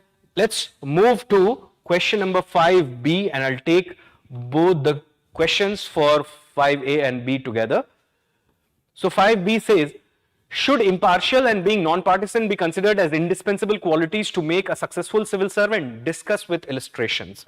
So again, this is a very simple question. Again, a question which is emanating directly from the foundational values for civil services. It says two things: impartiality and non-partisanship. वो लोग जिन्होंने unit 3, unit 6, unit 7 और 2 अच्छे से किया था, उनको बहुत फायदा होने वाला है. बट 5th भी आप छोड़ नहीं सकते थे, क्योंकि आप देखो 3 कोटेशन तो आ ही गए. But look here friends, that don't think कि इस बार ऐसा हुआ है तो हर बार ऐसा ही होने वाला. बट हाँ, इतना आप मान सकते हो कि फाउंडेशनल वैल्यू से क्वेश्चन तो रहने ही वाले हैं, क्योंकि आप उसे छोड़ नहीं सकते. Impartiality is when you take your decisions on facts and merit in an objective manner. That is impartiality. Impartiality is absence of bias, absence of prejudice, absence of favoritism, absence of nepotism. That is what is impartiality. What is non-partisanship? Non-partisanship is when you are politically neutral or you are apolitical. Now, इसका मतलब ये नहीं है that the civil servant should not vote on the day of voting. It simply means that the civil servant should not allow his personal political inclinations to come into his work. He should not fear or favor any political party. His commitment is towards the people and the Constitution of India, not towards a political party and its manifesto. Do you understand that? So, why impartiality is necessary for a civil servant? First, civil servants make some key decisions. Decisions regarding recruitment, decisions regarding allotment of resources, decision regarding procurement. So if these decisions are made with biasness or prejudices, then you understand that public spirit would be undermined, public interest would be destroyed. Second, you see, civil servants often enjoy discretionary powers. If civil servants start using these discretionary powers in a partial manner, it would destroy the overall prestige of the administration. Also, it will hurt the public interest. Third, why impartiality is necessary? Because the public deserves an impartial administration where the civil servants are not acting with biasness or prejudiced mindset. That's why impartiality is necessary. So recruitment, allotment, procurement, disbursement, बहुत कुछ होते हैं decisions जो civil servant लेते हैं. Discretionary power होता है उनके पास, और पब्लिक ये राइट है उनके पास that the civil servants should be और the administration should be impartial. Why non partisanship is important? Non partisanship is important for continuation of government and administrative work. Because you see, suppose there is a set of civil servants who favor a particular political party, and if some other party has come to power, then they are not coordinating with that party or the political executive, the ministers who come from this party which they do not support. Then you see that the work of administration and government would be hit. Further, you see that they would not give their best advice if the minister comes from a political party which they are not supporting. सोच के देखो कितना dangerous हो जाएगा वो. Where the civil servants, one major role is advisory role. Remember that. Also, you see that suppose the civil servant is partisan, is not non-partisan, he is partisan, then you can understand that he will not help the minister concerned in fulfilling his legislative or parliamentary responsibility. Like suppose the questions which are asked in the parliament to the ministers by different members of the parliament, when the ministers try to answer those questions, they take information from the civil servants. But the civil servant is biased towards this political party of which the minister is. Therefore, he is not passing the real information. So, the minister will not be able to perform his duty, which the public expects him to perform. So, the information that he would be supplying would be either fabricated or it would be, you can understand, not complete. This would be a fraud on the constitution. Obviously, the reason for this is the biasness of the civil servant. Then you can understand there would always be a group in the administration who would not be happy with the results of the Lok Sabha or the Assembly election, क्योंकि उनकी party हो सकता है हार चुकी होगी, कोई ना कोई ग्रुप तो ऐसा होगा ही, and this will promote groupism in the administration. और आप समझ सकते हो अगर एडमिनिस्ट्रेशन में ग्रुपिज्म हो जाए फिर तो जिसे कहते हैं ना अब भगवान बचाए एडमिनिस्ट्रेशन को, कुछ नहीं हो सकता एडमिनिस्ट्रेशन का. Also you see that non-partisanship, it attracts other noble values of administration like say openness, transparency. These kind of values are attracted, and it helps in building a professional bureaucracy. So these are the advantages of having non-partisanship and impartiality, right? Simple question. It was not very difficult. This was question number 5B. 5A जो है वो 6th unit से है, ethics in international relations. 5B जो है वो 3rd unit के second part से है, मतलब aptitude and foundational values for civil service. ये दोनों foundational values है, right? ये तो हमने लिखा भी था when we were discussing question number 1B. So friends, I open the floor before I go to the last question. I open the floor for your questions around question number 5, both A and B part, before I move to question number 6.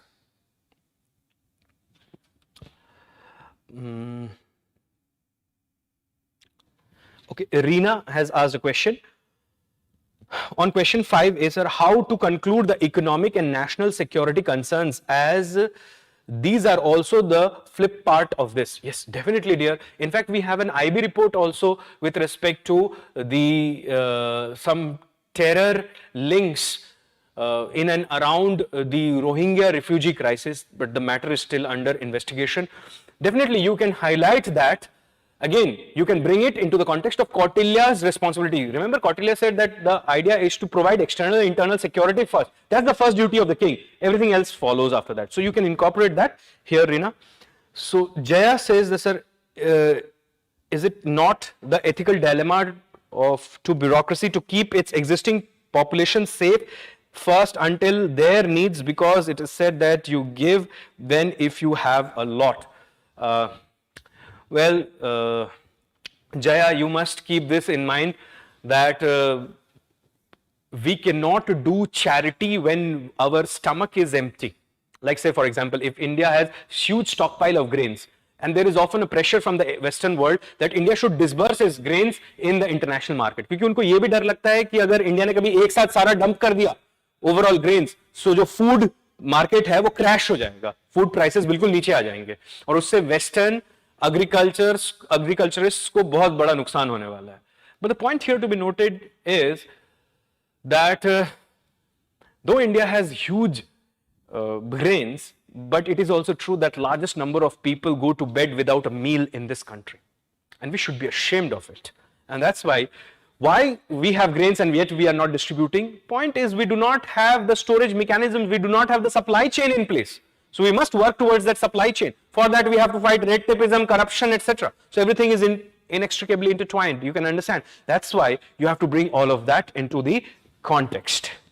So I think that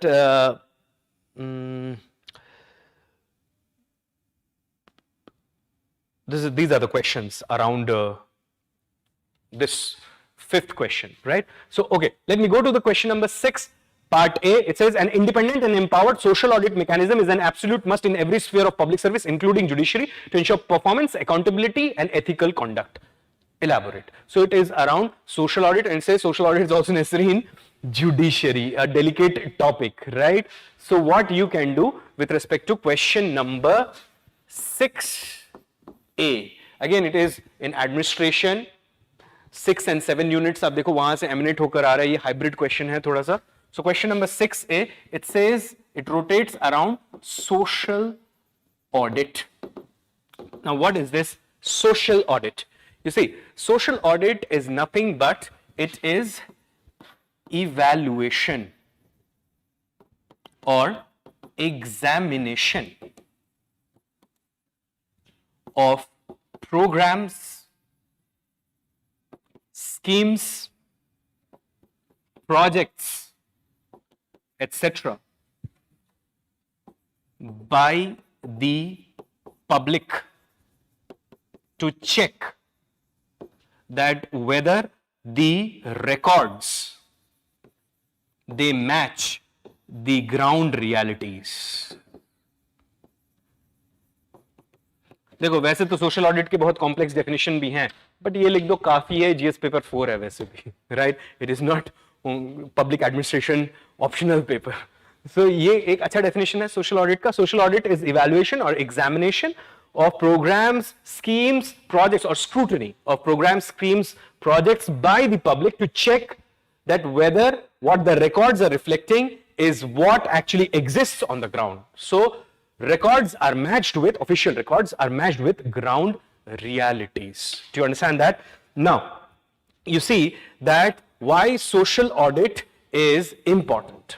First, social audit helps in creating or engendering citizen-centric governance. And you know that in good governance, citizen-centricity is an important component. So citizen-centric governance which encourages participation of people for scrutinizing or for evaluating or testing or examining government work. So that's one advantage. Second advantage of social audit is that social audit, this creates government accountability and makes democracy a real thing and not only a political philosophy. So it helps in development of grassroots level democracy. It helps in creating government accountability, right? Further, you see that because of social audit, the government officials are always at their toes, and that's why it also helps in optimal or optimum utilization of resources, and this also encourages the administrators to be innovative and creative. Social audit also helps in social transformation through social empowerment. It means think of people getting this authority to challenge the authority. That is nothing but social empowerment. Social empowerment is what ensures that people are the boss because it's a democratic setup. Social audit also brings in transparency and openness.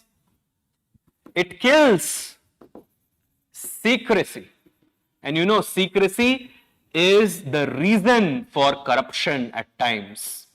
Though there are other reasons as well, but secrecy is definitely one reason for corruption.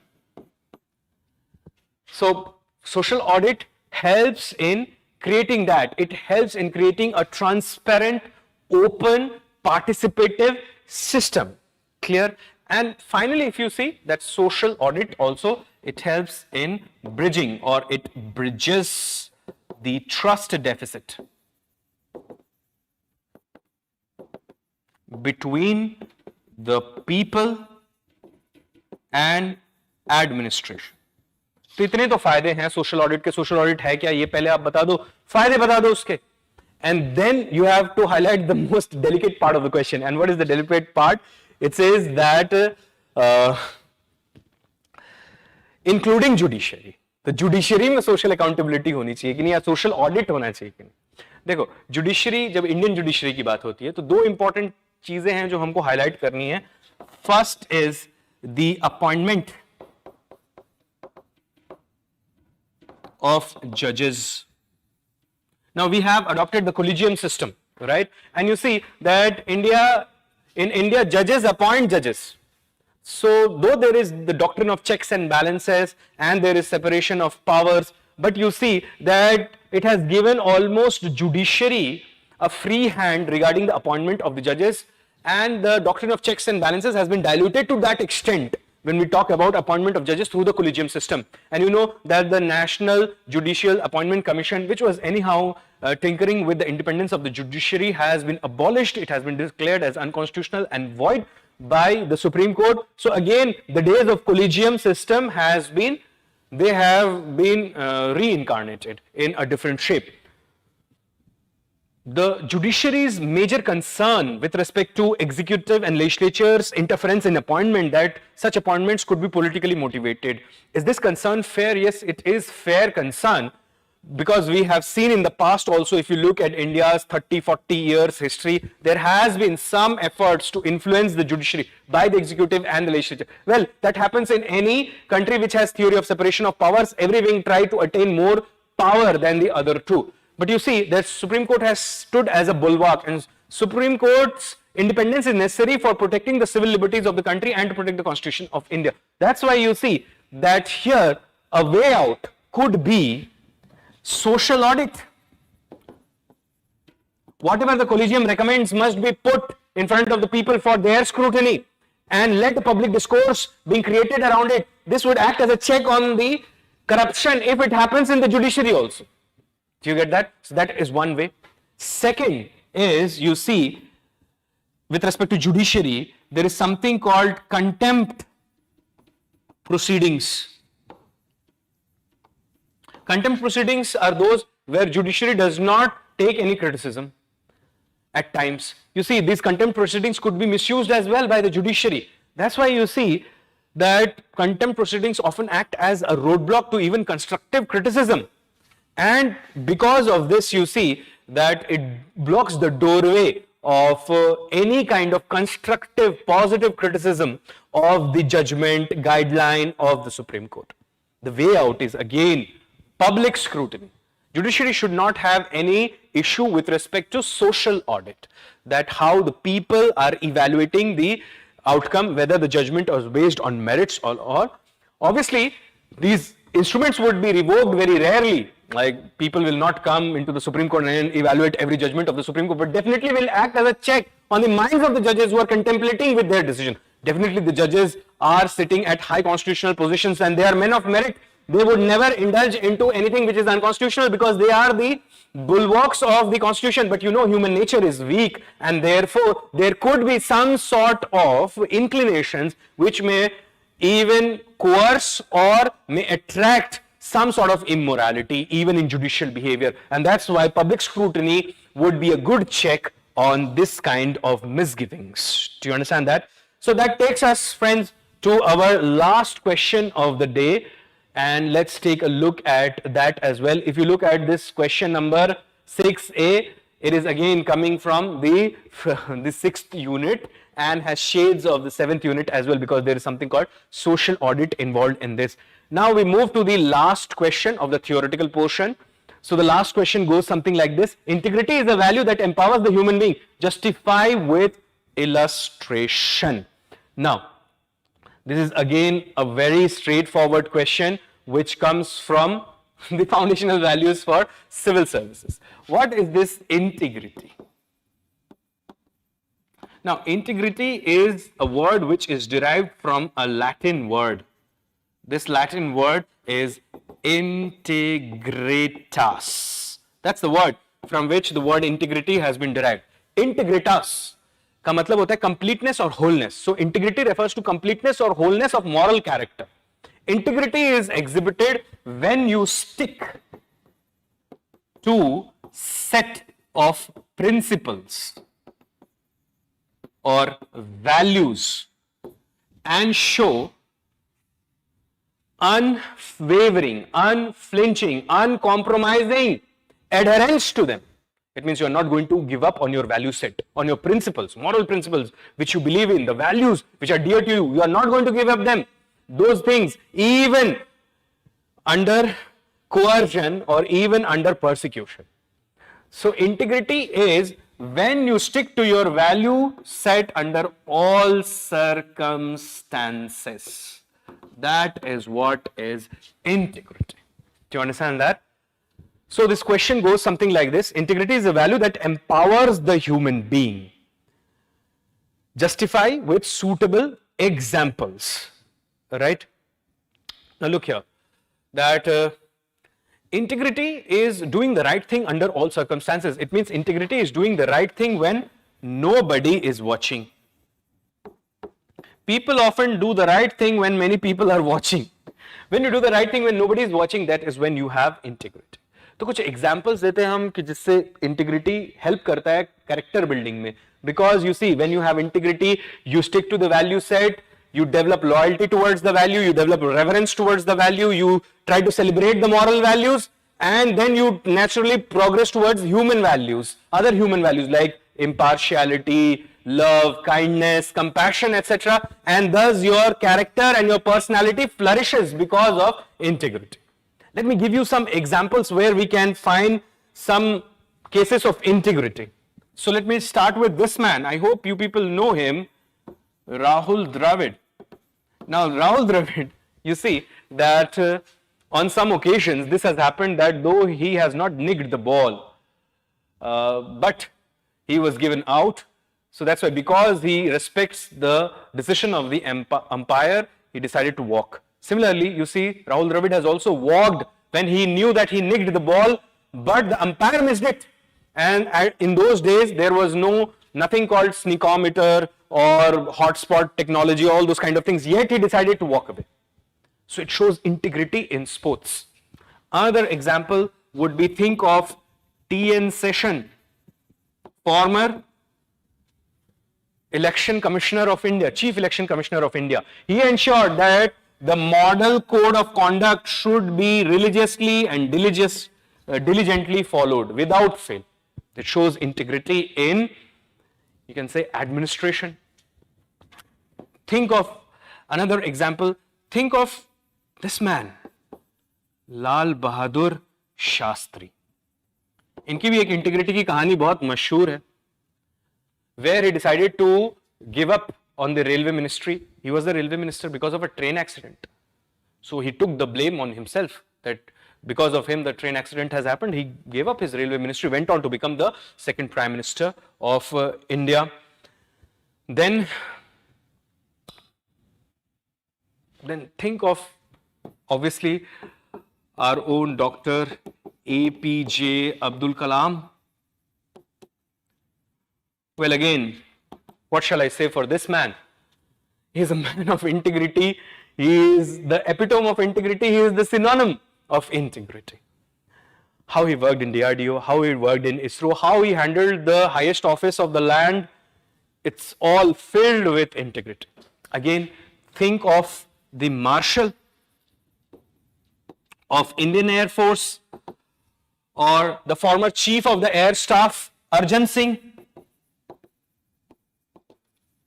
He is also celebrated very widely in the defense circles, especially in Air Force. Arjan Singh played a pivotal role in the 1965 Indo-Pak War, and there also he showed a lot of integrity while he was fighting the war. Also, you can think of, like we discussed about this man, right? Armstrong Palmer. Armstrong Palmer. He is from Manipur. He is an IAS officer of the Manipur cadre, and you see that he is also known as the Miracle Man or People's Officer, because you see that he has built a 100-kilometer road which now connects Manipur to Nagaland and Assam. He has also played a pivotal role in connectivity with Mizoram. And all of this was made with public funding, crowdfunding. Even he went on to dedicate his own salary for this. So you can understand that how dedicated he was. Why integrity is important for a civil servant? Integrity is responsible for a civil servant because a person who lacks integrity is a misfit in the civil services, will not be able to contribute to nation building, will not be able to contribute to delivery of social justice, and also you see that he would be a kind of let's say poison in the system. It will also not help the bureaucracy to attain great heights. So that's why integrity becomes very important. So friends, on that note, I will close the discussion and I will now take a look at the last set of questions before I open the floor again for your general questions, not related to particular questions. Arjun has asked, is there any tangible bridge between judiciary and bureaucracy? For an example, if police finds a person guilty, then the judiciary demands for the proof. What if the person is guilty and there is no proof? Well, you see that, Arjun, law functions like that. You have to take proofs before you come to the decision. Decisions cannot be based on apprehensions or pretensions. Rather, they should be based on facts, because then only the decision will be objective. कोई भी जज होता तो वही decision देते. इसके लिए वो proof मांगते हैं.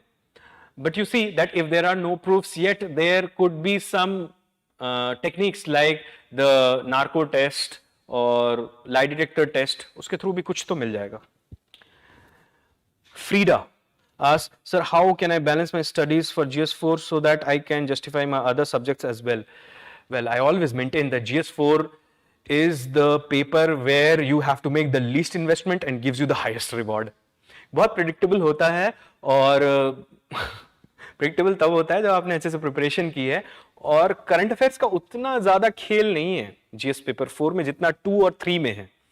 तो इसलिए आप ऐसा कर सकते हैं that if you revise the things very regularly in an interval of say 2 months or so, suppose you are preparing for a year, and then in 2 months intervals, if you first read it once and then revise it every 20-25 days just for 3 days, 4 days, I don't think that you'll face any problems.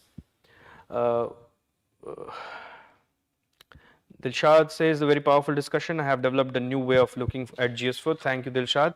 Mohit says, enriching. Nirman, waiting for next discussion. Lipu says, sir, how do you sum up this year's paper in one word? Is it tough? Now, yes. If I have to scale this paper on the scale of morality, I have to place it, then I would not say that this is very cakewalk, but at the same time, I would not say that it is extremely hard, but it is moderately difficult.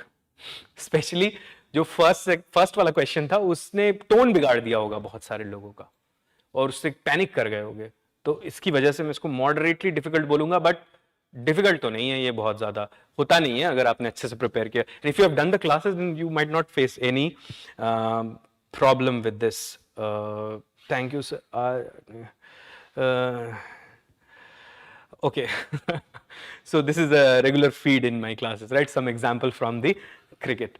So friends, if I have to analyze this paper, I'll see that one is this paper is moderately hard. I'll not call it easy. No paper is easy, right? When it is civil services main exam. और अगर कोई बोलता है easy है, तो मतलब समझ लो उसके साथ कुछ problem है. Second is, you see, I'll say that third unit, sixth unit, seventh unit, fifth unit का बोलबाला रहा. सेकेंड यूनिट और फोर्थ यूनिट से कुछ आ गया. फर्स्ट यूनिट से उतना कोई डायरेक्ट तो नहीं आया, बट आप यूज कर सकते हो इधर उधर. केस स्टडीज में हम देखते हैं कि क्या है हाल, वहां पे हो सकता है कुछ वहां से लिंकेज बन जाए. So this is what I can say. So depending upon the classes that we conducted here at EDEN IAS, I would say that I don't think people have faced difficulties if they were diligently doing the classes, they were revising their notes, class notes, and they were appearing for the test series. So I don't think that they might have faced real difficulty. Also, there was one question which said that when the new batch for ethics is commencing. Friends, for that you can make a call to the institution, and the management would be in a better position to answer that question because they are more bothered with respect to the management of the batches, and definitely there would be some batches in the near future.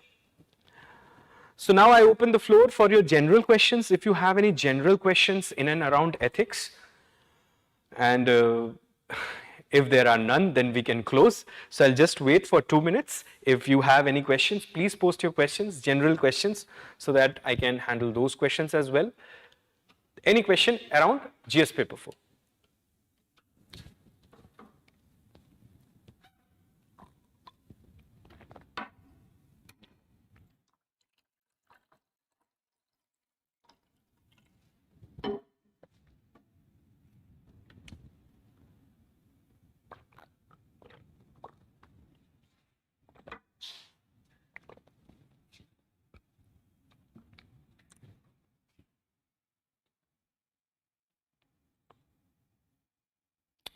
Okay, so it seems that there are no questions.